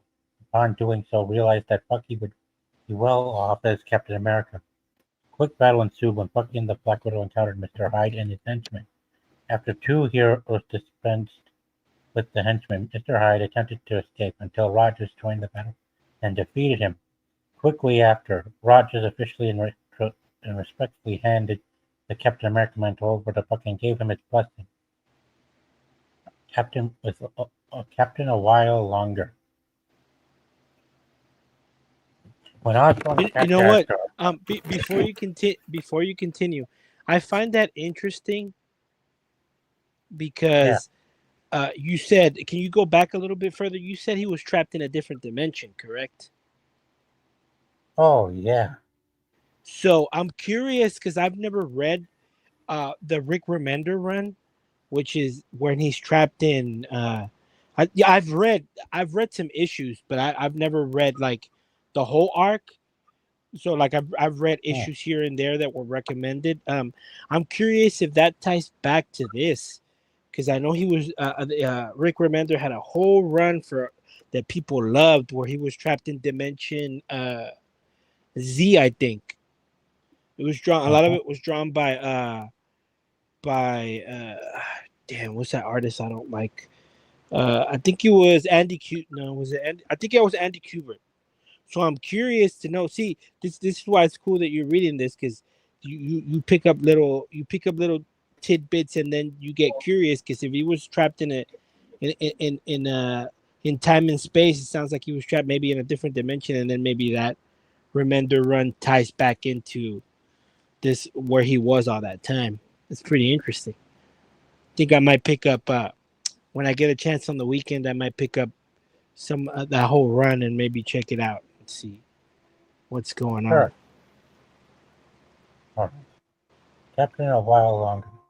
When Osborn attacked Death Star, the heroes fought against his attempt of establishing an absolute power. For the first time, the two captains took part in the battle. James and Steve contributed to defeat Osborn's forces. At the end of the war, Superhuman Registration Act was abolished, and Steve Rogers designated James Barnes as member of the New Avengers, whose first mission brought them to the future, fighting Ultron. James again confronted the Grand Director, who had become the leader of the Watchdog, as he couldn't stand how America changed to the worst. Infiltrated in their group, Barnes was recognized and kidnapped to pose as Bucky in the video that would have shown the explosion of Hoover Dam, but Falcon firstly prevented the massacre of a train charged with explosives, then helped Bucky defeat the Grand Director, whose body wasn't found in the river where he had fallen. Now, Baron Helmut Zemo accused Bucky of not being worthy to bear Cap's shield and achieved to aim to discredit him as the new Captain America in the public eye by revealing his past as the Winter Soldier. Thanks to the secret revelations of Cynthia Schmidt, Bucky was evasive to save his friends from the new Red Skull Girl and was condemned. Even though the punishment resulted in English, the Russian ambassador demanded James' extradition to Russia, where he had been found guilty of a double homicide of their citizens. In the Gulag Barnes, Bucky was forced to fight the villains in prison there, most who wanted him dead and received the help from some of them, like Nico Constantine, part of the Wolf Spider Project. When Colonel Rostov recovered the Zephyr code, the plan was revealed to be a trap, and Bucky decided to escape during the his third public battle. He succeeded and was rescued by Black Widow, aware of Russian strategy. In fact, the two citizens killed in 1942 had been Rostov's KGB agents. Let's continue. Fear itself. When Scotty led her attack on Washington, D.C., Bucky was there to oppose her, however. Her powers proved too great, and he was beat within an inch of his life. Before passing out, Bucky told Black Widow to warn people about the serpent. Barnes was rushed to Fury, who gave him the Infinity Formula, which saved his life and restored him. Bucky decided to stay underground and return to his Winter Soldier identity. Bucky's LMD was buried at Arlington National Cemetery. Winter Soldier again. Seeking personal redemption, James went underground and, along with Black Widow, decided to provide protection to Cold War sleepers left for agents. He killed two of the three super soldiers that Madame Bombardus had used to attempt to destroy Dr. Doom. The third, Leo Novikov, had woken up from hibernation 12 years before. Considering the Winter Soldier a betrayer of his homeland, he firstly sent him a message by killing the second Bucky. Then kidnapped the Black Widow, and he wanted to hit James in his personal affairs. Bucky, intending to save his lover, accepted the mission that Leo prepared and attacked Daredevil. Then, at Arlington Cemetery, he defeated the soldier. However, Leo achieved his revenge. Natasha's memories were all recovered, except for what concerned Bucky. Later, James confronted Tesla Tarasova, the daughter of Linus Tarasova, victim of the Winter Soldier in 1983. Tesla had killed Father Hammer, the leader of an island where orphans grew as weapons to sail like she had been, and seemed to want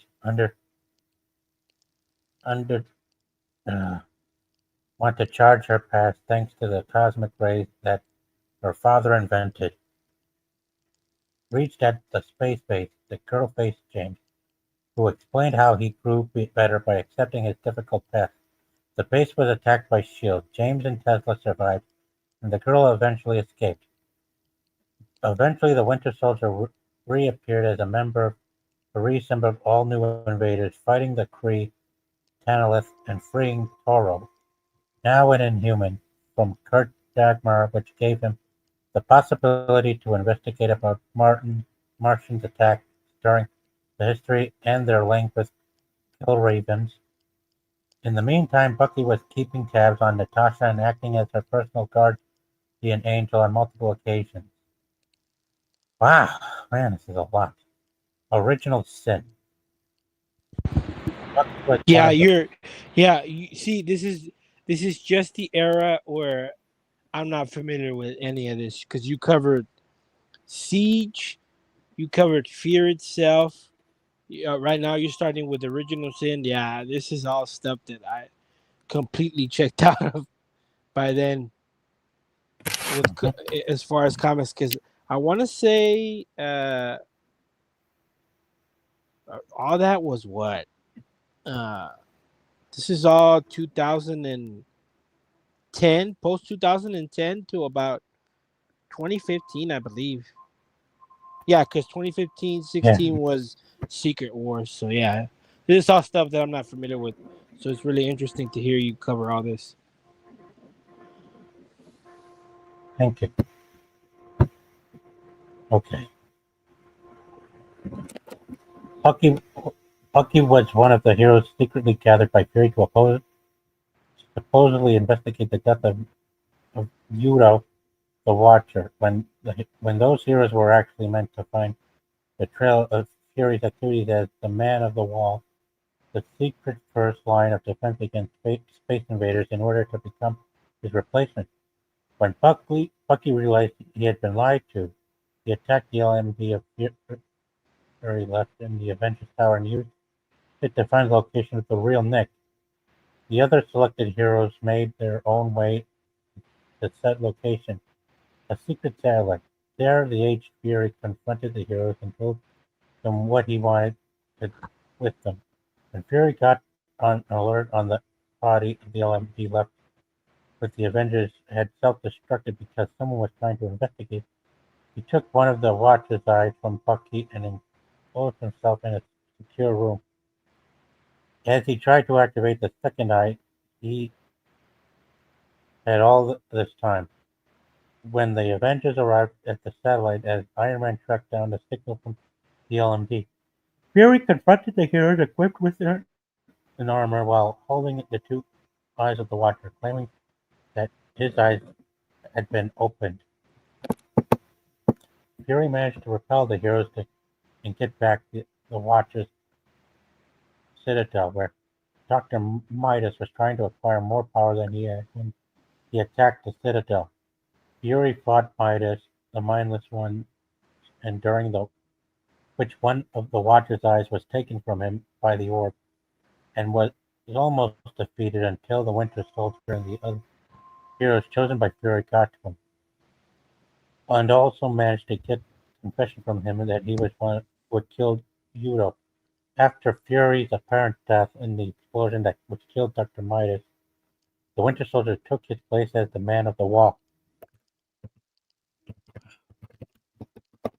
As the Man of the Wall, Bucky recruited Daisy Johnson for the space mission as the Man of the Wall. After killing the King of Cairo and stealing the sacred beast Reznor, James started to investigate about Helium and an empathicon drug that led him to Loki. Bucky reached Loki on Asgard, even though old Bucky hurt him, shooting an Illume bullet. Loki eventually revealed the Illume came from a planet, Merzapal, governed by Princess Ventolin, a new space threat according to Fury. Meanwhile, the old Bucky secretly explained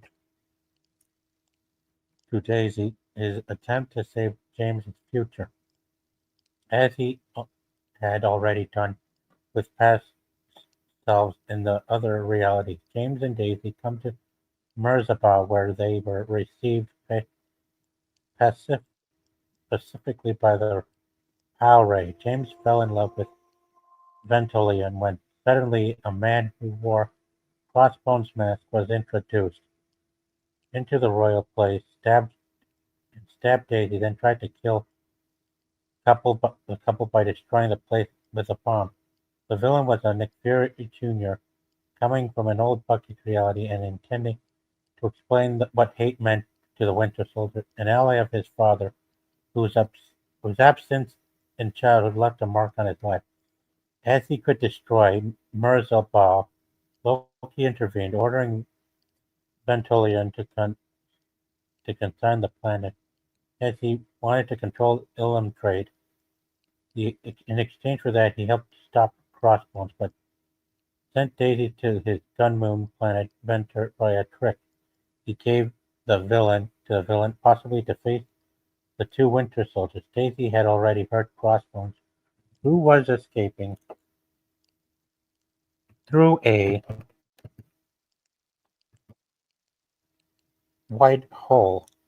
The old Bucky chased him and crashed in his space shuttle, grounding him to his original universe where he found Crossbones had died and could meet again his Ventolian on the reborn planet Cairo. On Earth 616, a dumb Loki was put in prison by Ventolin, and the girl could finally share her love with Bucky in the Polarity Paradox engine. The two aware of the strength of their feelings. Wow, man, that's quite a lot. I don't want to be a I don't want to be a dick, but it sounds like they didn't really know like what to do with Bucky after after Yeah, he had his whole Captain America run. yeah, I Because hear I you. mean, to be honest, Bucky to me Bucky is my favorite MCU character. Like that's like I'm gonna watch Thunderbolts simply because Bucky's in it. I watched the Falcon and Winter Soldier, which I don't think was that bad of a show. I know people love to hate on it. I watched that simply because of Bucky, the character, because I love the actor. I love the portrayal. I love him in the MCU. But like everything you're reading right now, it sounds like, man, they didn't really know what to do with it. Like they just kind of they kind of just kept him going, which actually, if you think about it, makes sense. Which is why they're going the MCU route with the Falcon, because that's pretty much what they did in the comics too. Is that they could have brought back Falcon, they could have brought back Bucky and made him Cap, but they went the whole Falcon route as well. So I don't know. Mm-hmm. Guess people don't like him. Yeah, that's yeah, that's not. That's kind of an awkward way to handle a character in the comic book compared to how you handle him in the movies. Because I mean, not to veer off topic too much, but honestly, it kind of mirrors Daredevil as well, because and it's funny that it's Ed Brubaker on both ends, because when Brubaker had his whole run with Daredevil, now I don't remember if it was before Bendis or after Bendis. Later on, all the Daredevil runs have been pretty lame. I mean, I like him, but I know people hate him, and it sounds pretty much like Bucky. Like Bucky had that whole run with the Winter Soldier and the Death and Trial Captain America, and him as Cap, and then they pretty much didn't know what to do with him, or just handled them in a kind of a crappy way. Yeah, I know. Because I'm trying to think. I'm trying to think what his involvement was in some of the arcs that I read after original. Because I've read arcs here and there after Original Sin, and I can't pretty much remember anything that involved him, which is kind of sad, but I mean, it is what it is. Yeah, I know. Pleasant Bill. Winter Soldier became involved in the search of a clandestine shield operation involving the manipulation of cosmic cube fragments that was called the Kobik Initiative. Since he had attacked several shield outposts in his search for clues, Bucky was trailed by Steve. Bucky met up with Rogers and informed him about the project's existence and escaped before shield agents could capture him. Bucky later infiltrated Pleasant Hill. The supervillain prison at its core was the sentient cosmic cube Kobik. Shortly before Bucky's arrival, a massive breakout had been orchestrated by Baron Zemo. Bucky stumbled upon Sam Wilson, who had taken the mantle of Captain America from Steve Rogers after he had been stripped of the super soldier serum and went looking for Rogers. By the time the two of them found him, Kobik had restored Steve to his prime. The trio made their way through Pleasant Hill and joined forces with the Avengers and the Avengers Unity Division to put an end to Baron Zemo's reign of terror. During the final assault, Kobik became disillusioned by how Zemo had tried to use her. Bucky prepared to shoot her, deeming her too much of a threat, but she tossed him out a window and out of town. As the crisis came to an end, Kobik appeared to Bucky, distraught and begging to prove into good. Bucky agreed to take her in, which Kobik provided. She also wanted to bring some friends of hers.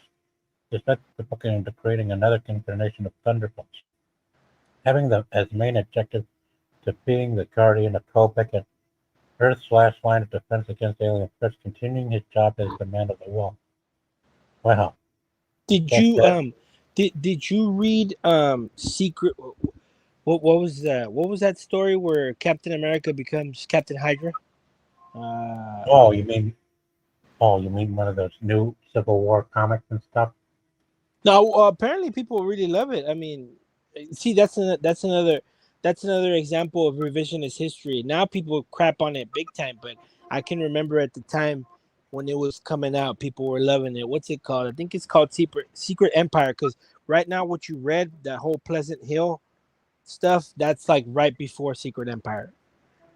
with the cosmic cube and all that stuff, and they do a shift, and then they do the Captain Hydra. It leads it to Secret Empire, and the whole Cap is evil, but it's not because it's an alternate universe, and I don't know. It's so confusing. But so you haven't read any of this stuff, huh? Any modern Marvel you don't read? Oh, I do read Marvel comics. Some of them. But like nothing like you did you read Secret Invasion, the 2016 one?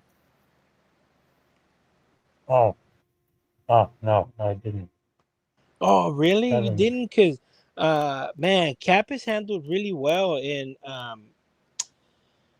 the whole lead up to Secret. I mean, if you allow me to go on a tangent, I can recommend two cool stories. So like the whole New Avengers run from Hickman that leads into Secret Invasion, that's all really cool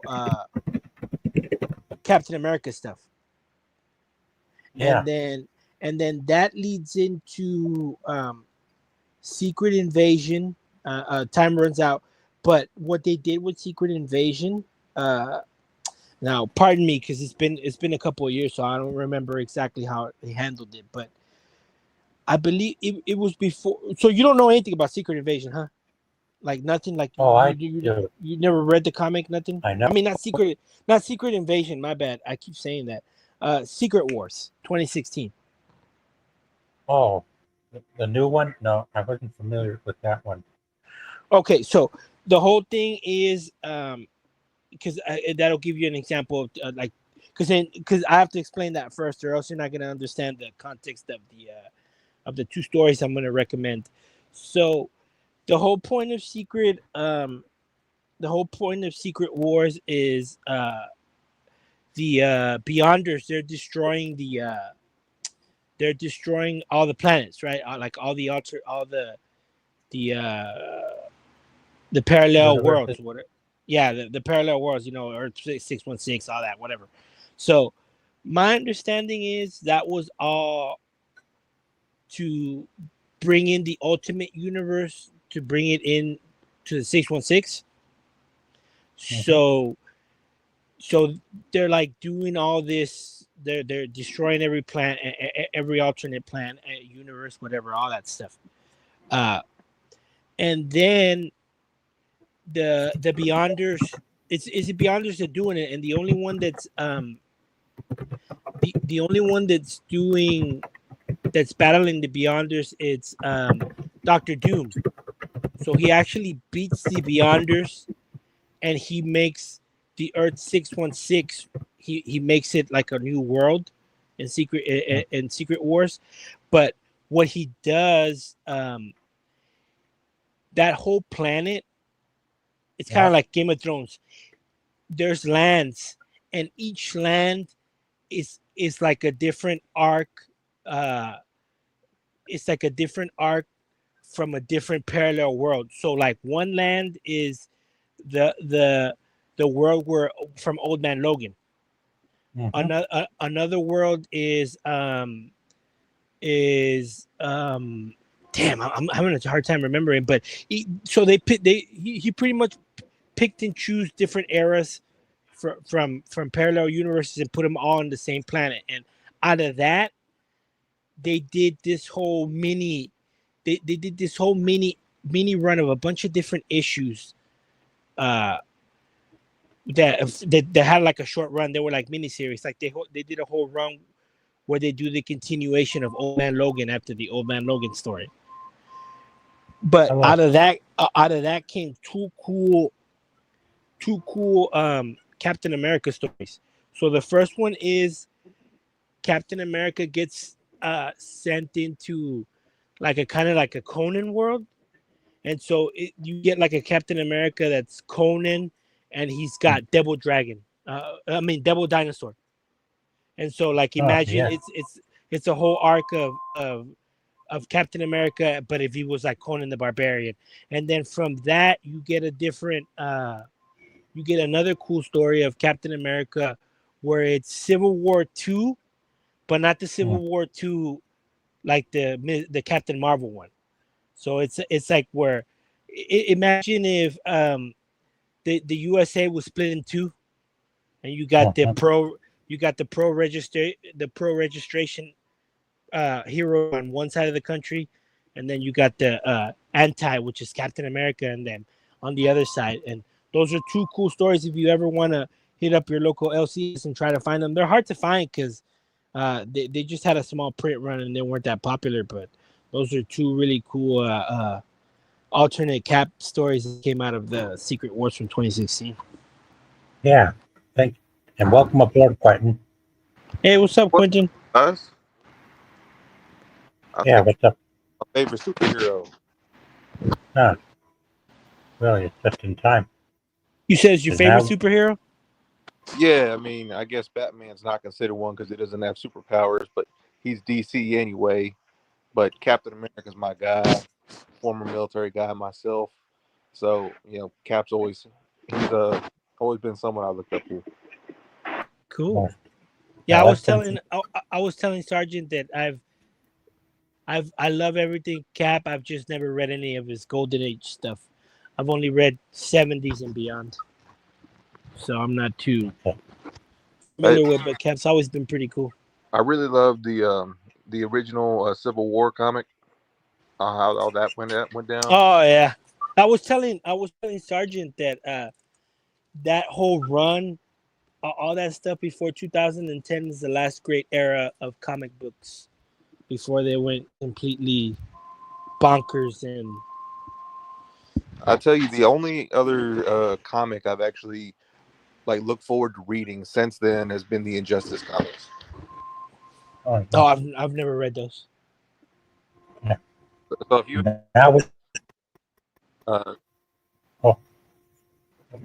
basically are you there? Yeah, I was saying it's a very much deeper story than what the Injustice game gives us. You know what, Sergeant? Maybe Quentin has read. I'm curious, Quentin. Have you ever? Because I've always heard great things. Have you ever read any of the Dimension Z stuff with Cap? No, sir, I am not. Because I was telling Sergeant, I've read some several issues, but not like the whole run. And I know people love that stuff, because a lot of people like Rick Remender, and he is the one that did all that whole run. So I read some of the original comic, the original Captain America stuff. So I'm talking like 1940s. Oh, the golden, yeah. I've never read any of that. And then the Ultimate stuff, which was another good series. I mean, that's where you first got. A lot of people kind of didn't embrace the Ultimate series. For example, they race swapped Nick Fury, which a lot of people nowadays, Nick Fury, Samuel L. Jackson, the Avengers movies, they don't think too much of it. But before the Ultimate series, Nick Fury was actually a very popular character. He was looked at. You see him on the Spider-Man animated series show. He was David Hasselhoff in the movie. I have some of the Steranko stuff that I've bought over the years. All that stuff with Nick Fury is pretty dope. So to embrace the Ultimate comics, which I did because I embraced the newness to it, the modern kind of touch on an old rendition of comics. I thought it was pretty cool, and it kind of climaxed with the Civil War comics. Yeah, Sergeant went over that. That I was telling him. I was telling Sergeant that whole era of Civil War, the trial, the death, the Winter Soldier, all that was classic, awesome Cap stuff that they were doing pretty good in the movies till they went total left field. But my feelings on the movies. Yep. So my favorite superhero, like those kind of movies, is going to be The Dark Knight, and then Batman Begins, and then coming in at number 3 is going to be Captain America: First Avenger, and then Winter Soldier after that. I think those two are very. I don't think Winter Soldier was probably more entertaining, but for everything that the First Avenger did to kind of honor Cap and his lore, his origin, and everything. That's why it's got a special place for me. And Chris Evans did a fantastic job. I'm not really supporting everything he is off the field per se, but him as Captain America is fantastic. And I really hate the game because of what they did. Captain America would never quit. He would never retire. He would never change up anything because they said, "Hey, if you don't put the stones back, whatever, it makes the ultimate timeline." So even that doesn't make sense. So if you follow that, he changed things obviously. So is the one where he's sitting at the bench, is that a new timeline? Like, is so all of Endgame that he saw it all. He never did anything. Like that. That's not Steve Rogers. You know what? It's funny that you say that, Sergeant. It's funny that he says that because I don't know about Quentin. Let me ask him before I start. Quentin, did you ever read any of the New Avengers, the Avengers New Avengers run that led into Secret Wars 2016? The Secret Wars, no, not the 2016. I read the Secret Wars and stuff coming up into the original one. Oh, okay. Because it's funny that you mentioned that about Steve because that's actually how they start off the. That's actually how they start off the run of new. Sorry because they did it. What they did was a tandem. So it was Avengers and New Avengers. So they would release every month, but they were like tied in, and that is the whole crux of the beginning of the story. Is the thing that they have to do in the comic is kind of like you guys have heard of the what's the cabal of superheroes, the Illuminati. You guys have heard the Illuminati from the comics, right? Yep. Yeah. So at the beginning of the run, the whole crux of the run is all the Illuminati are willing to do what's necessary to destroy other planets for survival of the 616, and Captain America is the only one that's like, hell no, we ain't doing that. That's not what we do. And that's exactly why he didn't. That's why he went against the registration as well, because he understood that, hey, yeah, everybody knows Roger, but heroes who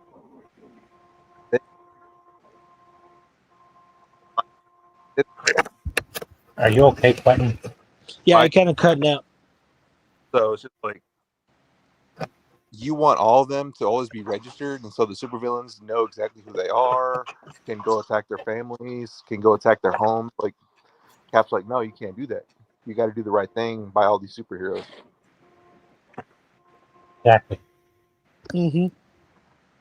I mean, I've always been a big fan of Cap because I know when we were watching the other stream, that's why I was so excited about Wonder Man, because I've always been a big fan of the Avengers comics ever since the 80s. I was a big fan of the whole 90s run and everything, even the often hated,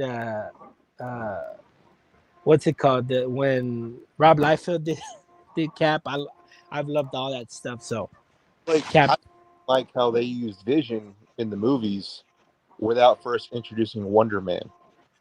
Oh yeah. I'm going, it have Wonder Man's like entity. So how can y'all do that? It didn't make any sense. And then Jarvis said, and I'm going whacked, but obviously the audience cared. Well, it's like you said, like the whole well, Cap, I'm not gonna be Cap, and look how much it's backfired on him. Not because like you said, I'm not a fan of Chris Evans either, but him as Captain America is like Robert Downey Jr. as Iron Man.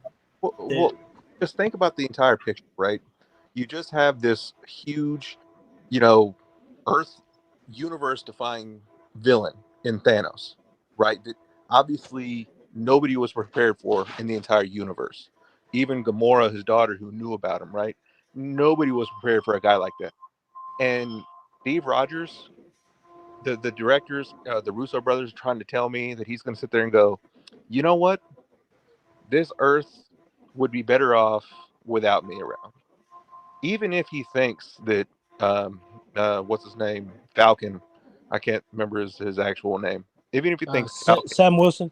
that even if you think Sam Wilson is good enough to take over the mantle, you're letting America, you're letting the world, the universe, be less prepared. Because wouldn't the world be better prepared, Falcon and Captain America?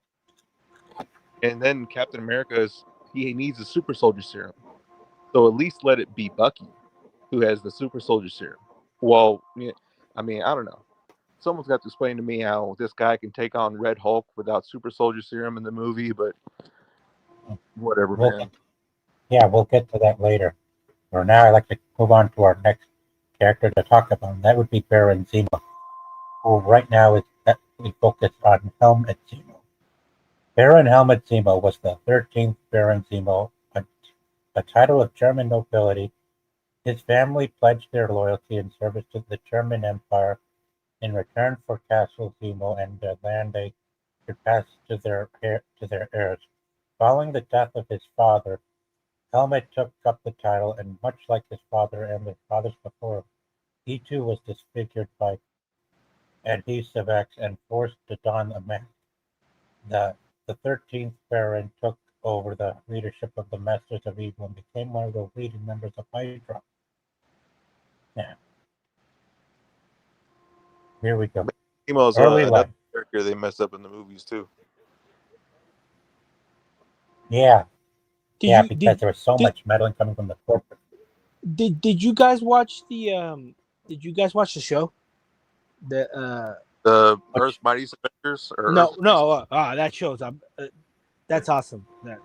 No, I'm talking about the Falcon and Winter Soldier show, the live action one. Yeah, I watched that one.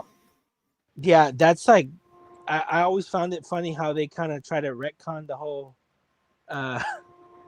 Zemo thing, where like he's completely different from where he was. Because I thought he was really cool in Civil War, like the way they handled him being a ex-Sokovia Special Forces and all that stuff. And then it kind of felt really weird how they kind of like tried to retcon him in the show. Be like, oh no, he was actually from a rich family, like the original character in the comics, and this and that. And I was like, oh. I always found that funny. Mm-hmm. I think the way in that Earth's Mightiest Heroes, I think that was really good. That's one of the best shows. I still don't get why they canceled it, but man, they should have just kept it going, man. Oh man, straight fire. Oh yeah. Mm-hmm. Sure was. Mm-hmm. Now,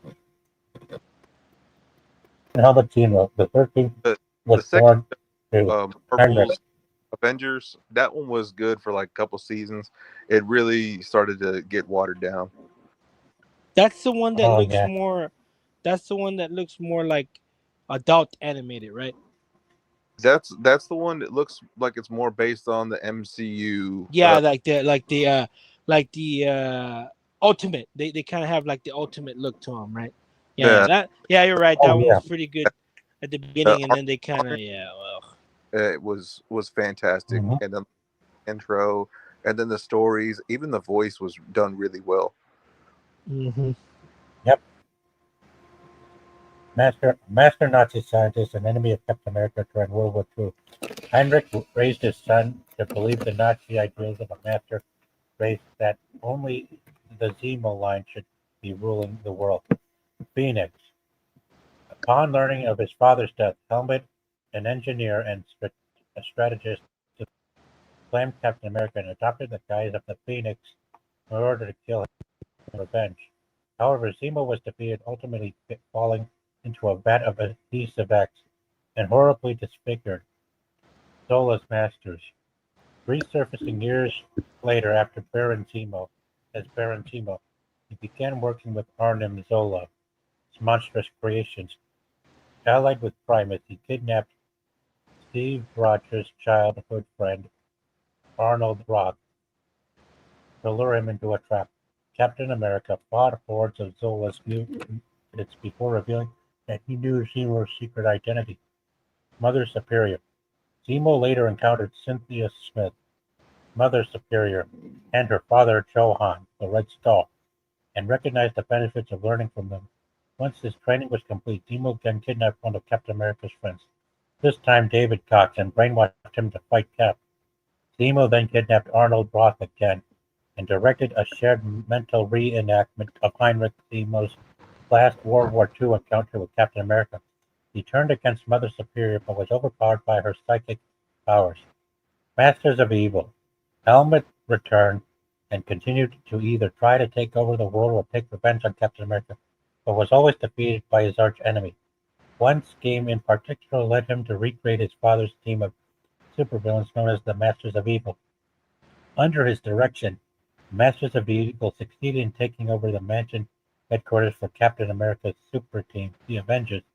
In the Avengers' most serious defeat, Zemo was ultimately confronted by Captain America and was overpowered,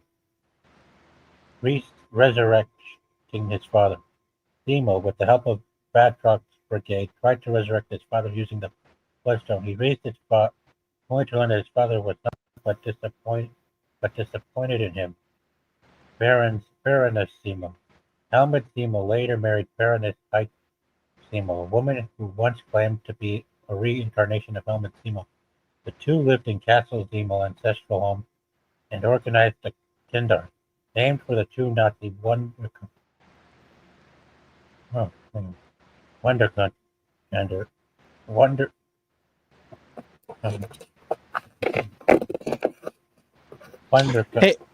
Hey, Sergeant, you see that picture right there that you got on the screen?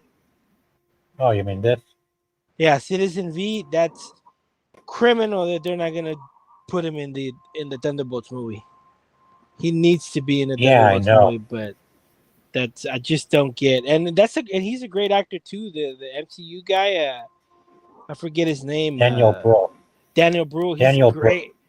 Like we said, that the way they handle the story is crappy, but his portrayal is awesome, and the fact that he's not going to be in the Thunderbolts movie is, I just don't get why they're going that route. Yeah, I don't. Yeah, it's for various reasons. Yeah, Kinder are a group of abducted children who were originally captured as part of a white slavery ring by Damon Brand. Zemo and the Baroness picked 25 children whom they deemed worthy and adopted them into their home in Castle Zemo. These children were essentially brainwashed into developing a fanatical devotion to the Nazi Party in general. And Zemo and the Baroness in particular, Captain America, his partner Diamondback, followed a lead on the missing children and defeated Zemo and the Baroness, freeing the children. Now for the Thunderbolts. Zemo later put plans in motion to create a new Masters of Evil. During this time, however, Captain America and Avengers were believed dead after seemingly sacrificing themselves to the menacing psychic known as Onslaught. Baron Zemo was briefly despondent, devoid of purpose with the loss of his greatest foes. Instead, Zemo hit upon the idea of leading the Masters and masquerading as new heroic super team to replace the Avengers, accumulating public trust and resources until they were ready to strike. Zemo himself adopted the alias of Citizen V, a 1940s adventurer slain by his father. Under Zemo's direction, the team called the Thunderbolts were accepted as New York's newest heroes, far easier than they would have expected, and were soon given access to equipment used by such heroes like the Avengers and Fantastic Four. The team worked alongside Spider-Man and battled various villains in New York. Under Zemo's direction, using this newfound trust and equipment, Zemo nearly succeeded in taking over the entire world, but Thunderbolts, wanting to continue his heroes, mutinated, and Zemo barely escaped, despite his use of the reborn Avengers as mind-controlled pawns. Zemo tried to effect his revenge on the Thunderbolts from his father's base in South America, but was ultimately illegal. He was then confronted by the new Citizen V, claiming to be their true heir to the throne, as Zemo never was. Zemo escaped capture, remaining at large for several months. Zemo was later targeted by the mysterious Scourge Nomad, working on behalf of a government agent, Henry Gyrich. When both were minded Yeah. Hey, did you guys check out like that 1991 or 1993 Captain America movie? Oh hell yeah! You mean the with the walking tall dude? With the Bro, Italian Red Skull? bro, that was like a regular. Before we recorded it on VHS, that was like a regular rental for us, man. My grandpa recorded that, and he drew Captain America on that little middle part of the VHS. And like he made a little artwork, Captain America, for me. I watch that stuff all the time, man. Yeah, I know. I used to see the thing is that we're original fans. I mean, people now it's become part of the culture, but back then it was just like just so cool to be into all that stuff. Because I'm into comics because my mom was into comics. That's how I became a geek, like a geek person, like a fan of stuff. Because so the comics led into music and movies and all that stuff. So man, yeah, bro, that movie I probably still have the VHS, like it recorded on VHS somewhere. But I saw it recently on Amazon Prime. Oh, they put it on there? Yeah. Oh, And then it became free on Prime. I wanted to show it to a kid because he thought, I mean, it does not follow Captain America lore like Hell no. at all. I'm watching him getting his butt kicked, and I'm like, yo, you have super soldier serum. These bullets should not hurt you, man. Like, you're fine. But it's enjoyable to watch just because of how much I enjoyed it as a kid. But if you have no attachment to it, you'll watch it and go, this is dumb. But still.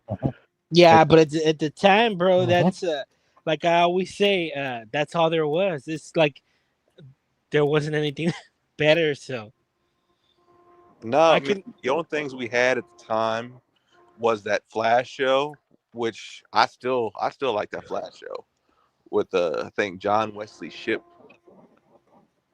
That came out in 1989. Oh yeah. Because I always say the same thing. I get tired of repeating it, but it's revisionist history. Like when Liefeld did Captain America, now it's clowned and laughed at. But at the time, I can remember buying that shit, and it was the coolest thing ever. It's like, oh man, they brought Liefeld on to do Captain America, and it's gonna be so cool. And I mean, obviously now we go back and clown on it, but at the time it was just the shit, bro. That's all we had. I couldn't put my Captain America action figure down. I mean, he was so cool.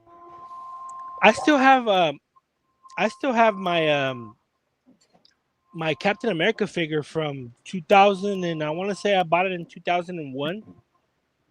That shit still holds up. I mean, the way they designed it and everything, with the little scaly. I always say I don't know if it's the right term, but with the little scaly suit that looks like dragon scales or whatever. I know the one you're talking about.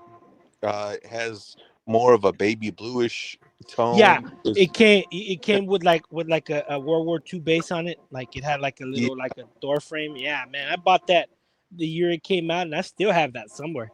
I have all my action figures from when I was a kid, and then my old man was an action figure collector, so he has over like 14,000. But I still have all mine too. They're stored somewhere. I don't have them around, but anyway, yeah, I still got all mine. Mine are more from the 90s. And then the really cool ones came out with Diamond collection. Diamond. Oh yeah, Diamond collectibles. Yeah. Yeah, those were really cool, man. Well, speaking of that, I mean, Sergeant, even the Spider-Man '94 cartoon, they handled Captain America really well in there. Yeah, they I forgot what the story is called, but and they Logan with the Howling Commando. Oh yeah, man! Talk about memories, bro. So we missed out with the Logan with the Howling Commando. That was so awesome. Well, they can still do it. I mean, if they course correct, if Anyway. they wanted to course correct, they could totally do it, but they ain't gonna do it. They don't know what they're doing. Yeah, right not. Anyway, let's continue. Zemo was later targeted by mysterious Scourge, who stalked Zemo in his headquarters at the behest of him. However, Zemo survived due to a failsafe device engineered by his robotic associate, Techno, a failsafe which transferred Zemo's consciousness to a computer at the moment of his death. Techno, out of a preserved sense of humor, then transferred Zemo's consciousness into the comatose body of adventurer John Watkins III, who had operated as a modern Citizen V with a covert group known as the V Battalion. Once more hiding in plain sight as Citizen V, Zemo pretended to be the revived Watkins and assumed Watkins' former role as the leading agent of V Battalion, a role which brought him into contact with various members of the Avengers and the Thunderbolts again. For a time, Zemo, as Citizen V, was offered leadership over the Redeemers, a team of super agents organized by the Commission of Superheroes Affairs, the same organization that was manipulated to make Scourge. Shortly after, the Redeemers were confronted by the Thunderbolt archenemy, Graviton. Graviton, huh? Who proceeded to slaughter the heroes before attempting to reshape the world in his own image. Zemo escaped and decided to reactivate his former Thunderbolt teammates, Mach 3 and Songbird. As the Thunderbolts were disbanded at time, remaining the founding Thunderbolts, Meteorite and the Fixer, initially agreed to serve Graviton in order to be spared, but they soon switched alliances. Though a mixture of surprise tactics and negotiation, the Thunderbolts managed to fight Graviton to a standstill and revealed that the aliens known as the Patah were using Graviton's energies to open a portal in the Patah's dimension. The Thunderbolts fought back the Patah's invasion, but it took Graviton's dying efforts to cause the portal to implode, sending himself through the portal and the Patah back with him. At the time, the V Battalion tried to teleport Zemo out of the area. The combination of energies interfered with Zemo's presence in Citizen V's mind, and Zemo's presence was shunted in the mechanical systems of the Fixers. Graviton saved the Thunderbolts by using his powers to send them to the planet known as Counter-Earth, a duplicate Earth where Captain America and the Avengers were sent after seemingly sacrificing themselves. Although Fixer knew he contained and disembodied the consciousness of Zemo, Zemo purposely kept his presence secret from the other Thunderbolts. Surreptitiously, Zemo and the Fixer confronted Zemo's counterpart on Counter-Earth, the German hero Iron Cross. And Fixer placed Zemo's mind within his counterpart. Zemo confronted his counterpart's father, who had embarked on a global takeover scheme, and killed him, wishing to conquer the world in his own right. Zemo then invited the Thunderbolts. Hey, where would you rank the Captain America villains? Oh, because I was just about to ask. I didn't know Graviton was a comic book character. I thought he was like an original creation from the Earth's Mightiest Heroes. Nah, he's part of AIM, I believe. He's part of the what? AIM. AIM. AIM. Oh yeah. Advanced Idea Mechanics. Mm-hmm. Cap. I mean, I can't think of too many Cap villains, to be honest with you, except for Zemo, and I don't know if you guys would consider this a Cap villain, but I consider that dude from Daredevil. Isn't that guy from Daredevil Reborn? He's an original Cap villain. The Kingpin? No. The guy that has like an American flag tattooed on his face. Damn, what's that guy's name? No, I think his name is Nuke. I haven't watched any. I tried watching Daredevil recently because Kata recommended it. Episode 1 was kind of boring. Cyphex said it gets entertaining like episode 2. Haven't really got. So Nuke is actually from the comics. I'm talking about like the actual comic, Okay. like the 80s. Apparently, Nuke is like how would I explain it? Because I haven't read Nuke in a while, but imagine if Captain America was like a white supremacist. Uh, that's pretty much what what Nuke is. Mm-hmm. But real quick before you get back to reading, Sergeant, the thing with the show, Quentin, is that if you were a fan of like the of the Frank Miller Daredevil or the Brubaker Bendis, that's you'll like the show. If you've never read any of that stuff, I can differ from other people and say that you won't like the show if you've never read any of that stuff because it's very grounded. But you should give it a chance. It's actually pretty. Like Kata says, it is the best Marvel anything besides Winter Soldier and Guardians. Well, you just said Winter Soldier, so that's one villain the Cap has. He also got Red Skull. Red Skull, of course, but that's a given. Including Crossbones. Oh, see, that's why you guys. All right, I forgot. I love Crossbones, Hola. man. In the comic. Batroc. I just had one in mind, but I can't remember right now. What do you think, Sergeant? How would you rank these? I guess as far as most imposing on Captain America. Red Skull is number 1. Zemo is number 2. Zola number 3. Crossbones number 4. Batroc number 5. Serpent Society number 6. Grand Director number 7. Madam Hydra number 8. And the Flag Smasher number 9. And hey, you guys forgot one. You guys forgot one. U.S. Agent in the 80s. Oh yeah, that too.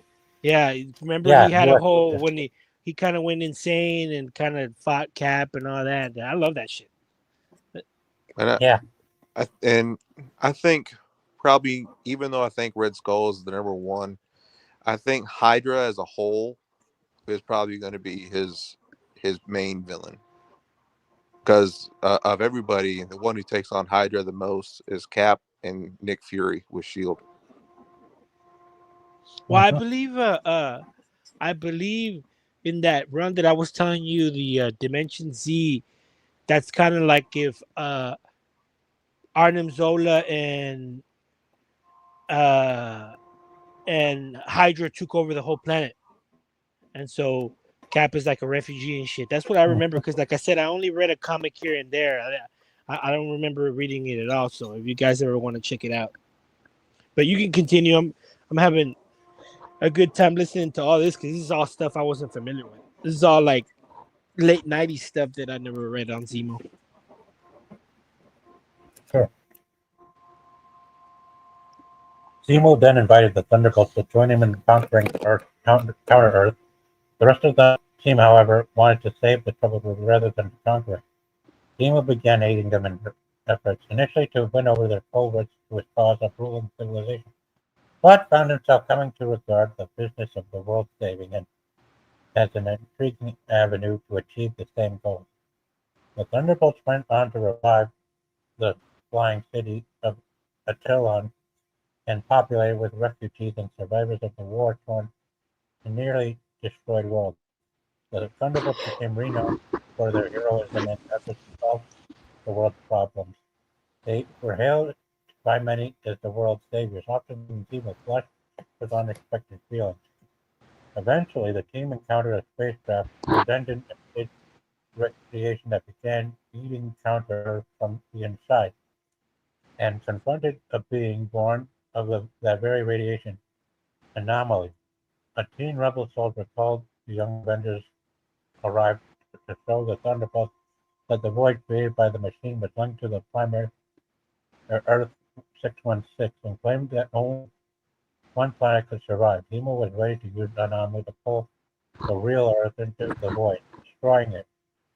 The rest of his Thunderbolts, however, embarked on a plan to combine their powers to punch the alien ship off the Earth and set for the link between the worlds. However, in order to complete the plan, the Thunderbolts needed to be inside the void in order to keep it clear of the real Earth as it closed.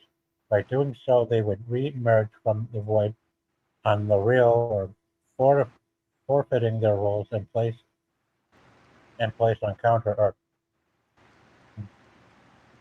Immediately upon exiting the void, the Thunderbolts confronted their former teammates, Hawkeye and Songbird, who had formed another version of the Thunderbolts on Earth, were also trying to plug the real Earth's counter-Earth spacecraft. The two teams of Thunderbolts combined forces to plug the void and shun the alien ship from Earth.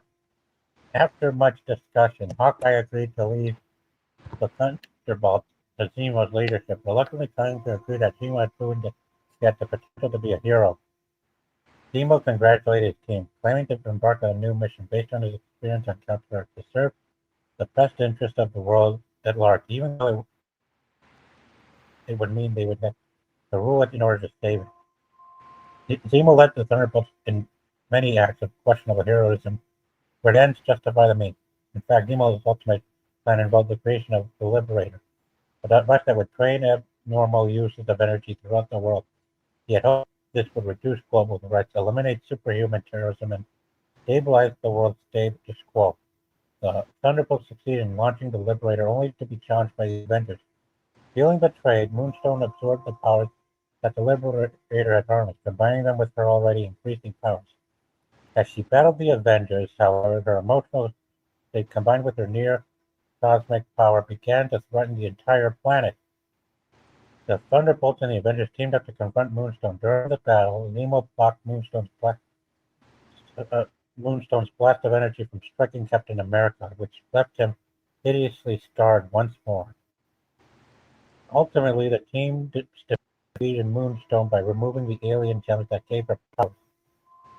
Zemo grabbed the two Moonstones, shouting to the Avengers that they made a mistake in destroying his vision, and he teleported away.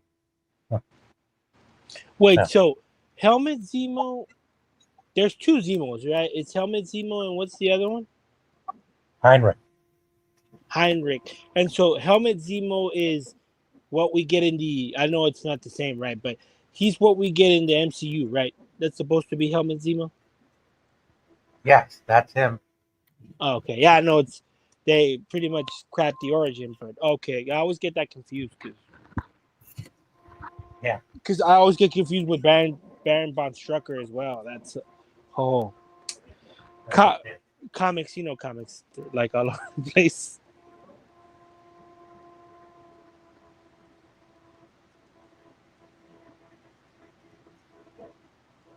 So speaking of that, real quick before you continue, do we know where Zemo is in the MCU? He was taken to Wakanda.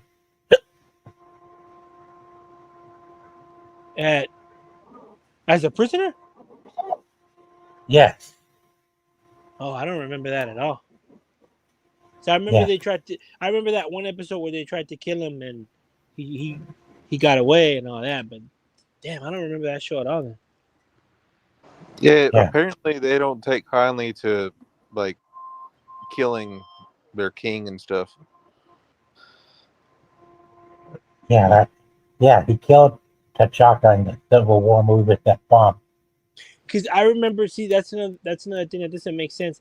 I remember the contrast of, wasn't he on the raft and then in the show all of a sudden he's like in a regular jail? Well, sort of like that. Anyway, let's continue with our next one. Rachel Leighton, aka Diamondback. Oh, who's that?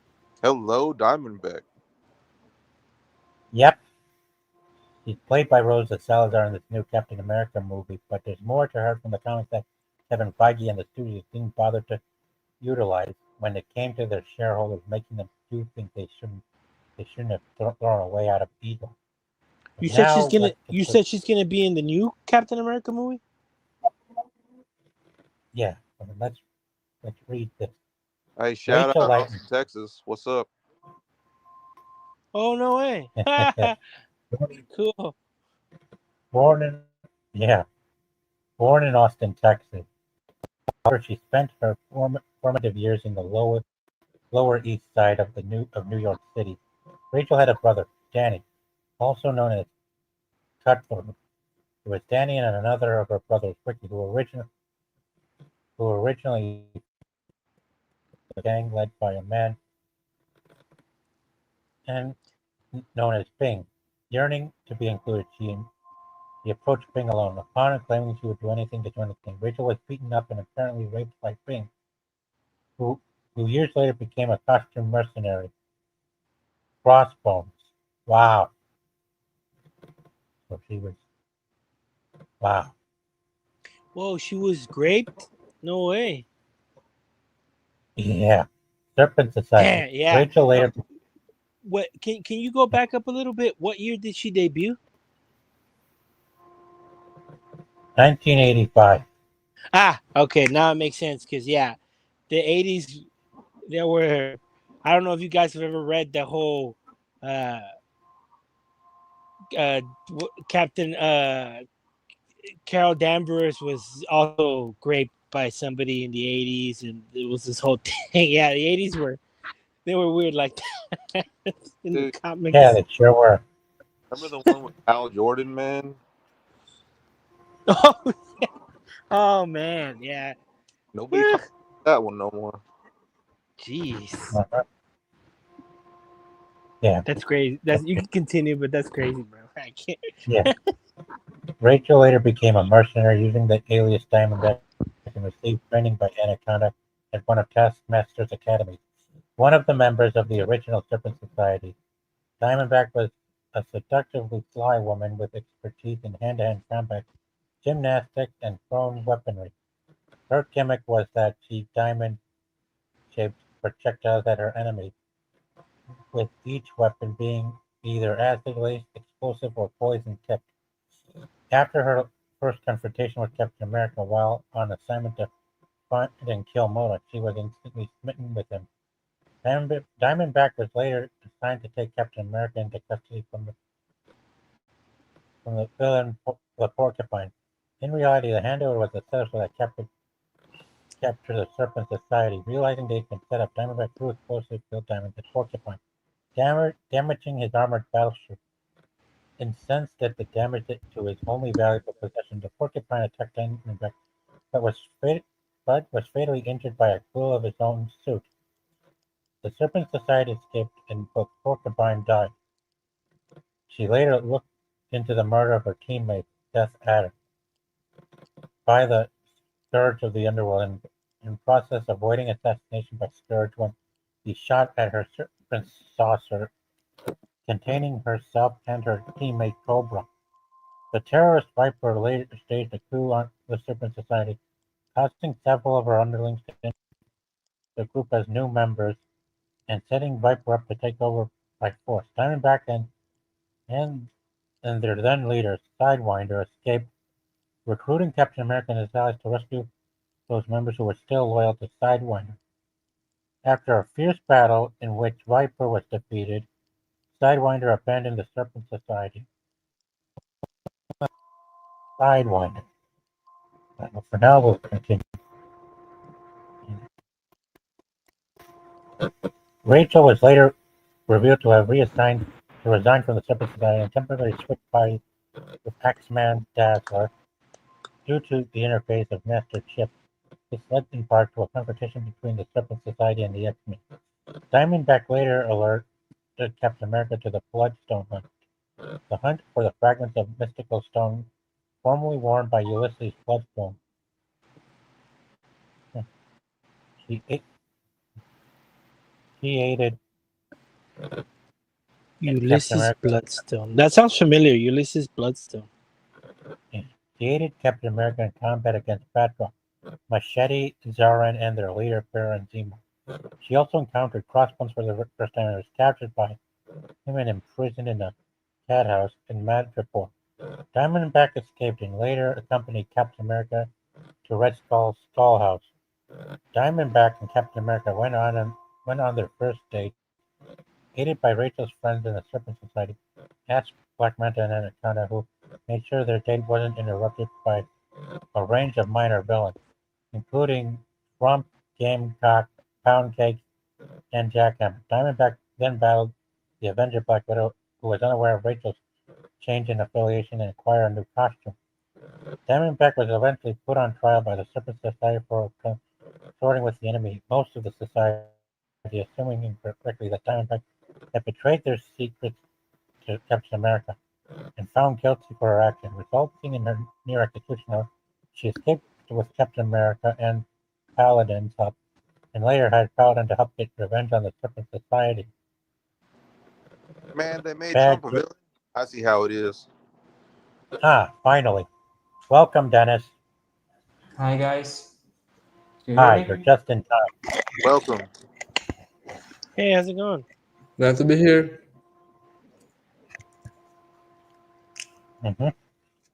Yep. Now, Bad Girls Inc. Fearing retaliation from members of the Serpent Society, Diamondback formed the mercenary group Bad Girls Inc. with Black Mamba and after a failed kidnapping attempt from Anaconda, Diamondback was taken aboard Superior's ship and joined her Femizons under duress, along with her friends and teammates Aspen the Black Mamba. Aboard Superior's ship, she was attacked and dumped in the sea to drown by the Femizon Snapdragon, who Diamondback had dishonored in some unspecified way while they were studying at the Taskmaster's Academy. Diamondback developed a phobia of her dangerous style and of Snapdragon in particular, giving up her costumed identity for a time. When she came into contact with Crossbones again, he kidnapped her, and abused her. Diamondback was a teammate of Kobe. What? What was that? I said Diamondback was a teammate of Black Mamba. Well, she had a team. Yeah. Can we continue? What's on Captain America? Oh, sorry, you were losing there for you, but I'd like to continue, please. All right. Yes, sir. After being used as a test subject by the Red Skull to see if the blood packets Crossbones had brought him really contained Cap's blood, the now super soldier serum and hence Diamondback became moderately unstable. While on a mission to Aim Island with Cap, Rachel tracked down and confronted her enemy Snapdragon, who Rachel killed in the fight. Later, there was a glitch discovered in the serum that Cap was suffering, and Diamondback went to Superior in hopes of a cure. Using her as a test subject, there was a 50-50 chance that the cure would either work or kill Diamondback. And if it worked, Diamondback would have to serve Superior as a second Snapdragon. The experiment was a success, and Rachel became Snapdragon for a time. After Superior was killed by Red Skull, Rachel was apparently free of the obligation. Neurologic damage. Sometime later, Diamondback was infected with mind-control nanoprobes by Zemo. Diamondback suffered extensive neurological damage from the experience and had spent an extended period of time recovering in S.H.I.E.L.D. care. Batgirl Inc. later reappeared with the original lineup intact. Later, a life model decoy of her was created by S.H.I.E.L.D. and used to deceive the Red Skull into thinking she would betray Steve Rogers. The model soon double-crossed the Red Skull and came to Steve's rescue and thereby almost killed the Red Skull before being neutralized by the commander, Nick Fury. S.H.I.E.L.D. took custody of the life model and revealed to Steve that the real Rachel was in their care. Rachel promptly tried to resume her romance with Steve. And now we come to the Civil War initiative. The initiative. Are you able to read this, Dennis? Kind of hard. Let me just. Oh, now I can. Are you able to read right here? Yes, Diamondback later turned up along with Asp and Black Mamba during the Civil War as a member of the Scarlet Avengers. I read it now? Yeah. Oh, Are you? Rachel had been identified as one of 142 registered superheroes. Diamondback appeared at Camp Hammond as an official recruit for the initiative, along with Ant-Man, Crusader, Melee, Geldof, Garden Lord, Geiger, Red 9. After Skull Invasion, Diamondback handed out assignments to the graduates. When Camp Hammond was shut down by the newly appointed Director Osborn, Diamondback joined the staff at the newly created Camp Hammer. However, she was in fact inside an agent for the Avengers Resistance, feeding information to them about the corrupt initiative's movements. Unfortunately, when she became romantically involved with Constrictor, he accidentally found out Night Thrasher's escape. Rachel attempted to assure Constrictor that her feelings for him were genuine. He decided to keep her secret, fearing that she might be killed. With Osborn seized the whole of the initiative against Asgard, Diamondback was close to turning the tables on the villains when Maria Hill turned up to rescue Thor. Constrictor grabbed him before her explosive diamonds hit the ground. Then they witnessed the Sentry killing Ares before seeing Steve Rogers and his allies arrive.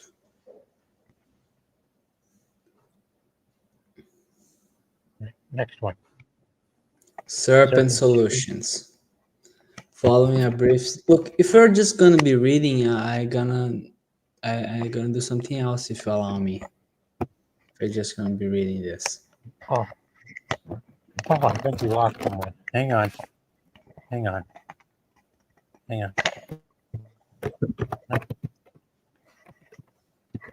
lost someone.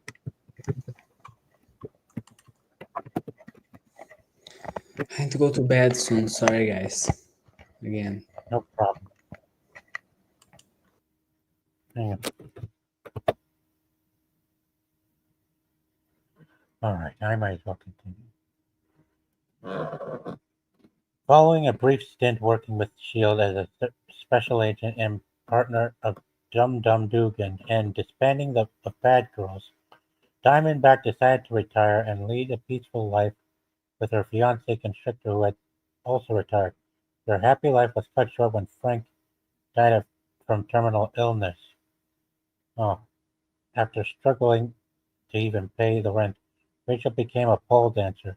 One night she was approached by Viper, who convinced her to return to a life of crime and join a new rebrand version of Rachel's old dream, now called the Serpent Solution. Unaware of her alliance, the new Captain America went to Rachel for need intel on Serpent Solutions. During a fight that sparked when some members of the Serpent Solutions tried to take Captain America by surprise, Rachel revealed her true allegiance and betrayed Cap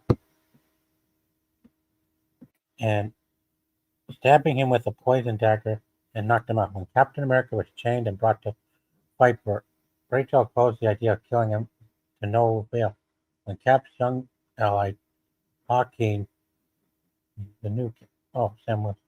Joaquin Torres arrived to save him. The Serpent Solutions attempted to murder him, with Torres being saved only by his healing factor. Rachel had a change of heart and switched sides, helping Cap and his allies defeat the Serpent Solutions. After the arrest of her former team, Diamondback disappeared and left the city. The Posse. Here's the link, HD, if you want to come back. Here's the link. Yeah, use this link to come back on. Diamondback and Outlaw would later join their close friend Domino's all-female mercenary team, the Posse. Having presumably returned to crime, Diamondback, along with Black Mamba and Asp, reformed Bad Girls and took a job from the tech company Armament. Together they make their way into the apartment of White Widow and, after a brief battle, manage to take a chip belonging to Armament. Ah. Yeah. Yeah. All right. Now we're going to head on over and talk about the. Now we're going to discuss Sam Wilson.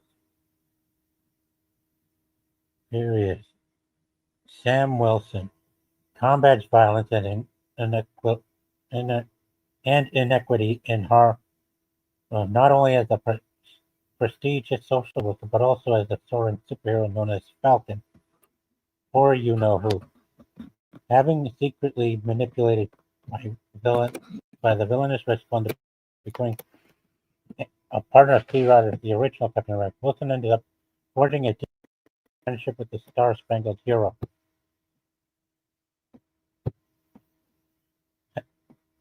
With Wilson ended up, as well as a reputation as a renowned hero by himself, due to having been affected by Red Skull's cosmic cube, had been granted the ability and physically connect with avian forms with life and special his pet Redwing, constantly having different ideologies and interpretations on various matters. Rogers and Wilson have evolved together by sharing their perspectives. Wilson has served alongside Earth's mightiest heroes, the Avengers, and assumed the role of leader in the group and replaced Steve Rogers. Permanently adopting the mantle of Captain America, Wilson has become a symbol for an alternative representation of the country. However, he faced several challenges in this role. As Captain America, he was pivotal to combating the entire Empire of Hydra, managing to bring its fall. More recently, Captain America expanded his actions to help the entire world. This made him clash with vicious White Wolf, who thirsted for power. Oh, great.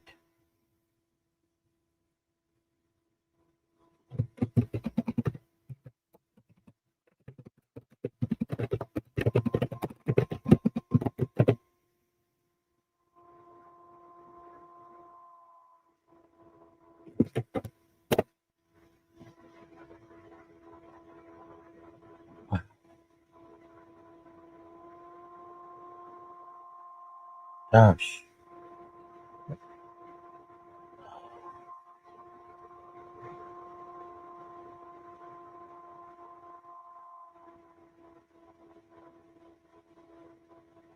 Well, guys, well, I wish I could keep reading, but this is gonna have to be I still got plenty of time, but this will have to be my last top subject to discuss on tonight's topic. Yeah, I can barely keep this up on my own for long. Oh, boy. Poor me.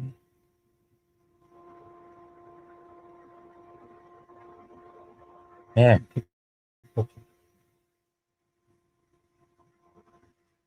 All right.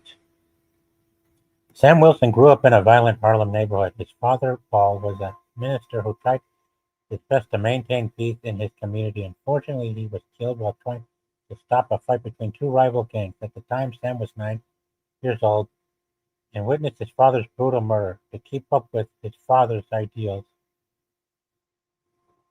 Sam acted in the church to guide other youngsters. However, tragedy inflicted their family when, some years later, his mother, Darlene, was murdered by a mugger while she tried to protect her children, leaving Sam in charge of taking care of his younger siblings, Sarah and Gideon. The young Sam Wilson did his best for those around him, volunteering in the shelter his family resided.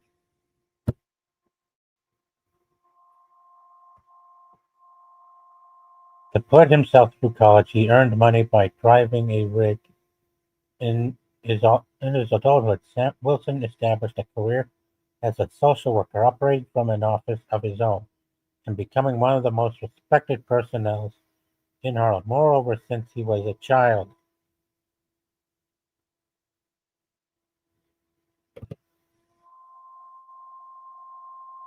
Sam Wilson also demonstrated a naturally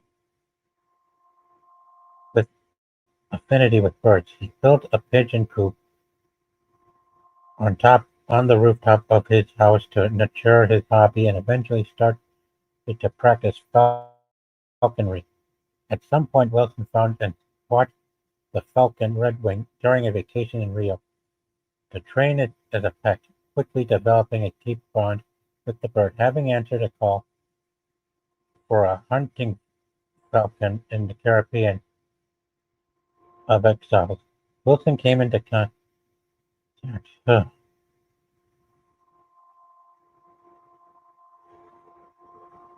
Wilson came into contact with former henchmen of the Red Skull. He soon realized the ill-intended activities of the exile against the native people of the island and chose to rebel against them. He survived on the island for some time, assisting the villains with Redwing's assistance until running across Captain America, who had been teleported by the Red Skull to the island to be tormented. Together they planned for a rebellion against the exiles. Captain America convinced Wilson to adopt a symbolic identity to inspire the revolution, such as the Falcon was born. Yeah, interesting. So his origin story, started off. They started off with him rebelling on an island against the exiles.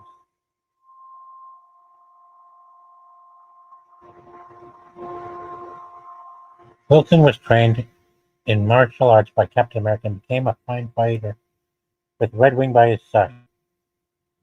Yeah, shame they didn't make him a red bird. They chose to make it a red robot, a red phone. I really gotta reconsider my decision whether I should wait to hold my DualShock back on until next month. Yeah. Yeah, I guess I can.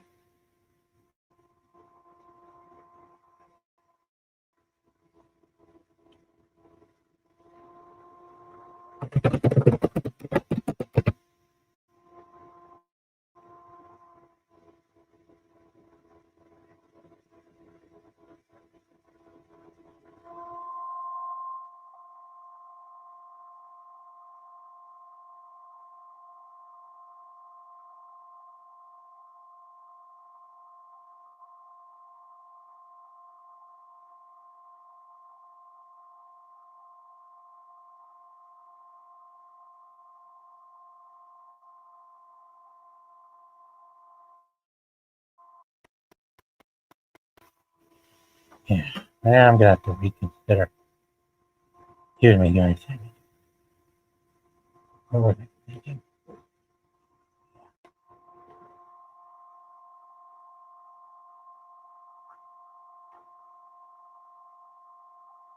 All right. In retaliation. Okay. Ready to fight alongside his local community, Captain Falcon triumphed over the exiles. In retaliation, the Red Skull counterattacked the duo, wielding the reality-shifting Cosmic Cube and transporting them to its macabre castle in Berchtesgaden. Although initially tortured by the omnipotent Red Skull, heroes prevailed. Thanks to the luck, the cube was rendered inert by its creator, MODOK, which led to the Red Skull's defeat. This contact with the Cosmic Cube, the Falcon was mentally bonded with Redwing. The Falcon parted ways with Captain America to start his own operation in Harlem. He got in confrontation against a criminal gang known as Diamond Heads. When one criminal was found murdered, Falcon was framed for the crime. Cap, learning his ally was wanted by the police and came for his rescue. Falcon had been cornered inside a building, and Captain America was able to find him thanks to Redwing. Dressed as Captain America, Sam Wilson was able to evade his chasers. Together, Captain America and the Falcon tackled the Diamond Head and learned their leader was a member of Magia, Rock the Lynx, who wished to destabilize Harlem. With the mystery solved, Falcon had his name cleared and resumed his activities.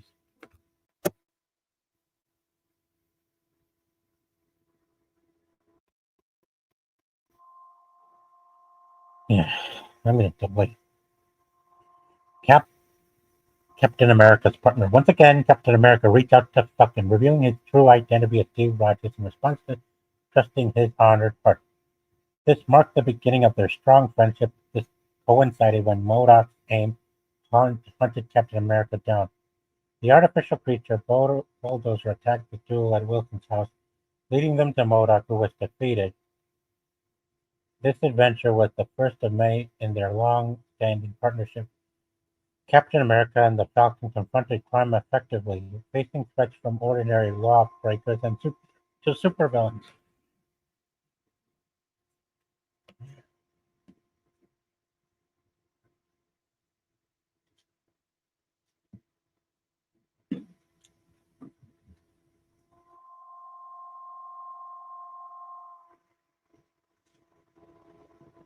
I'm going to wait. To bring the back up next week. I am honestly not.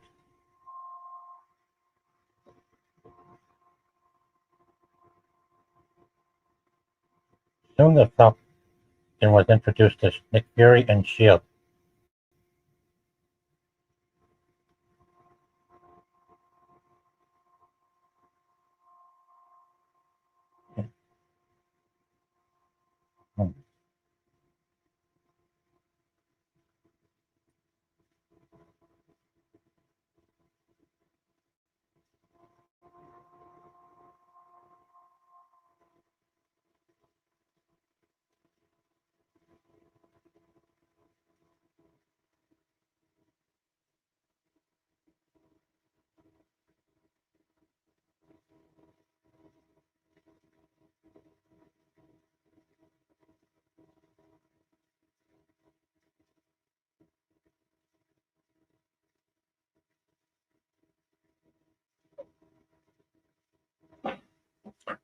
Sorry.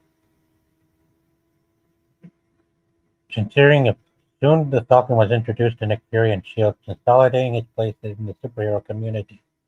From a S.H.I.E.L.D. base, Captain America is trapped by the insane monstrous Dr. Corbel.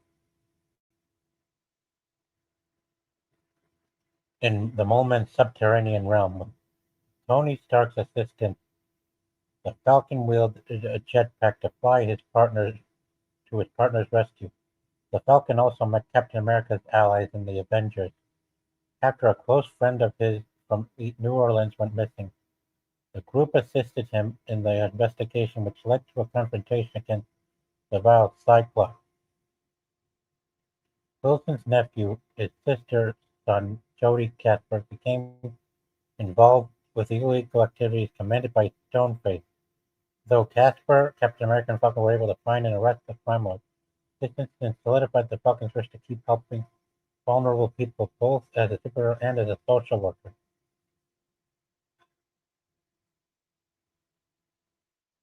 Wow. Ah, boy. Yeah, I have got to think things through better next time. Well, I better be ready. Well, guys. I'm getting exhausted too, to be honest. But we'll try this again. Still, I'd like to thank those for coming on to my panel tonight. Yeah, I've been struggling to keep the thing going, but wow. Not only am my voice exhausted, but gosh, some of this is just not my time. I am going to need to make some rescheduling with my dualies soon. I don't think next week is going to be actually going to cut it. Yeah, I'm going to have to wait to bring Katie and Peter back on till next month.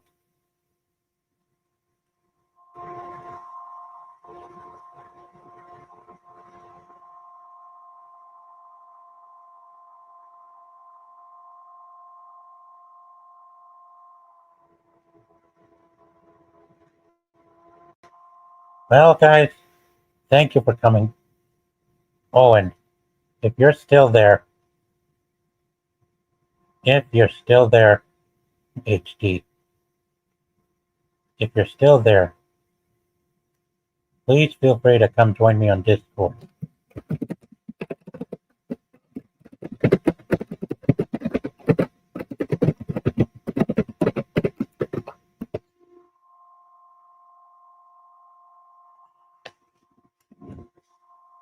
Feel free to come join me on Discord if you can.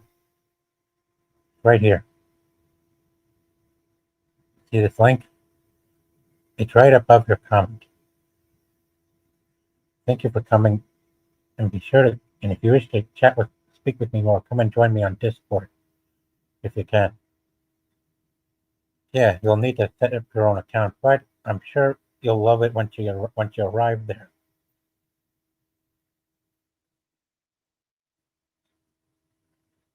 Oh God, I'm so.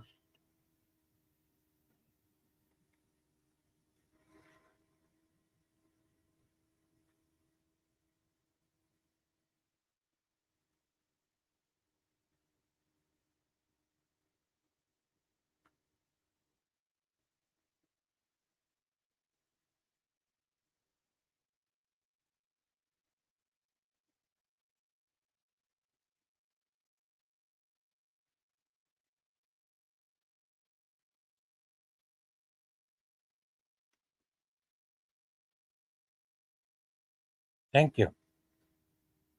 Yeah, it's gonna take time before you can make it on, but I'm sure you're gonna love it once you get on there.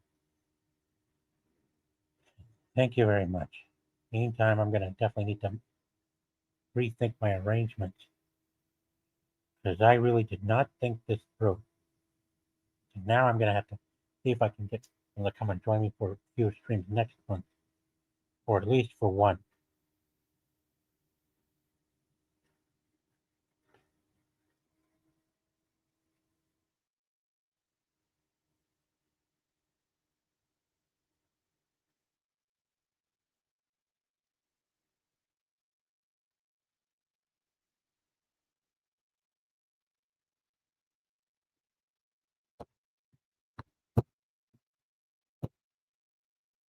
Yeah. Well.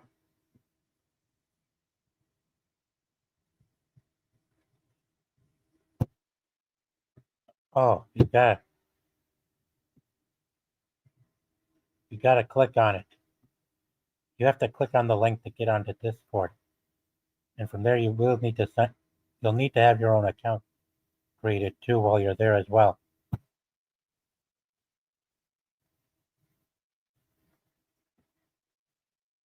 Yeah, it's kind of hard. In, in case you're having problems, be sure to. Yeah, you think you can? Well, I don't know, but you can figure it out. Not to worry. You'll probably need to create your own account somehow. You'll you'll have. Yeah, let me. Anyway, be sure to let me know when you're on board. Well, it's kind of complicated, but keep it up. Well, I mean, sorry. Uh, do what you can. I'll be sure to greet you in welcome arms once you get there. Take care, HD, and thanks for coming tonight to join me on panel. And good night, everybody. Sergeant Garatina is flying off back into the den of renegades. Peace out.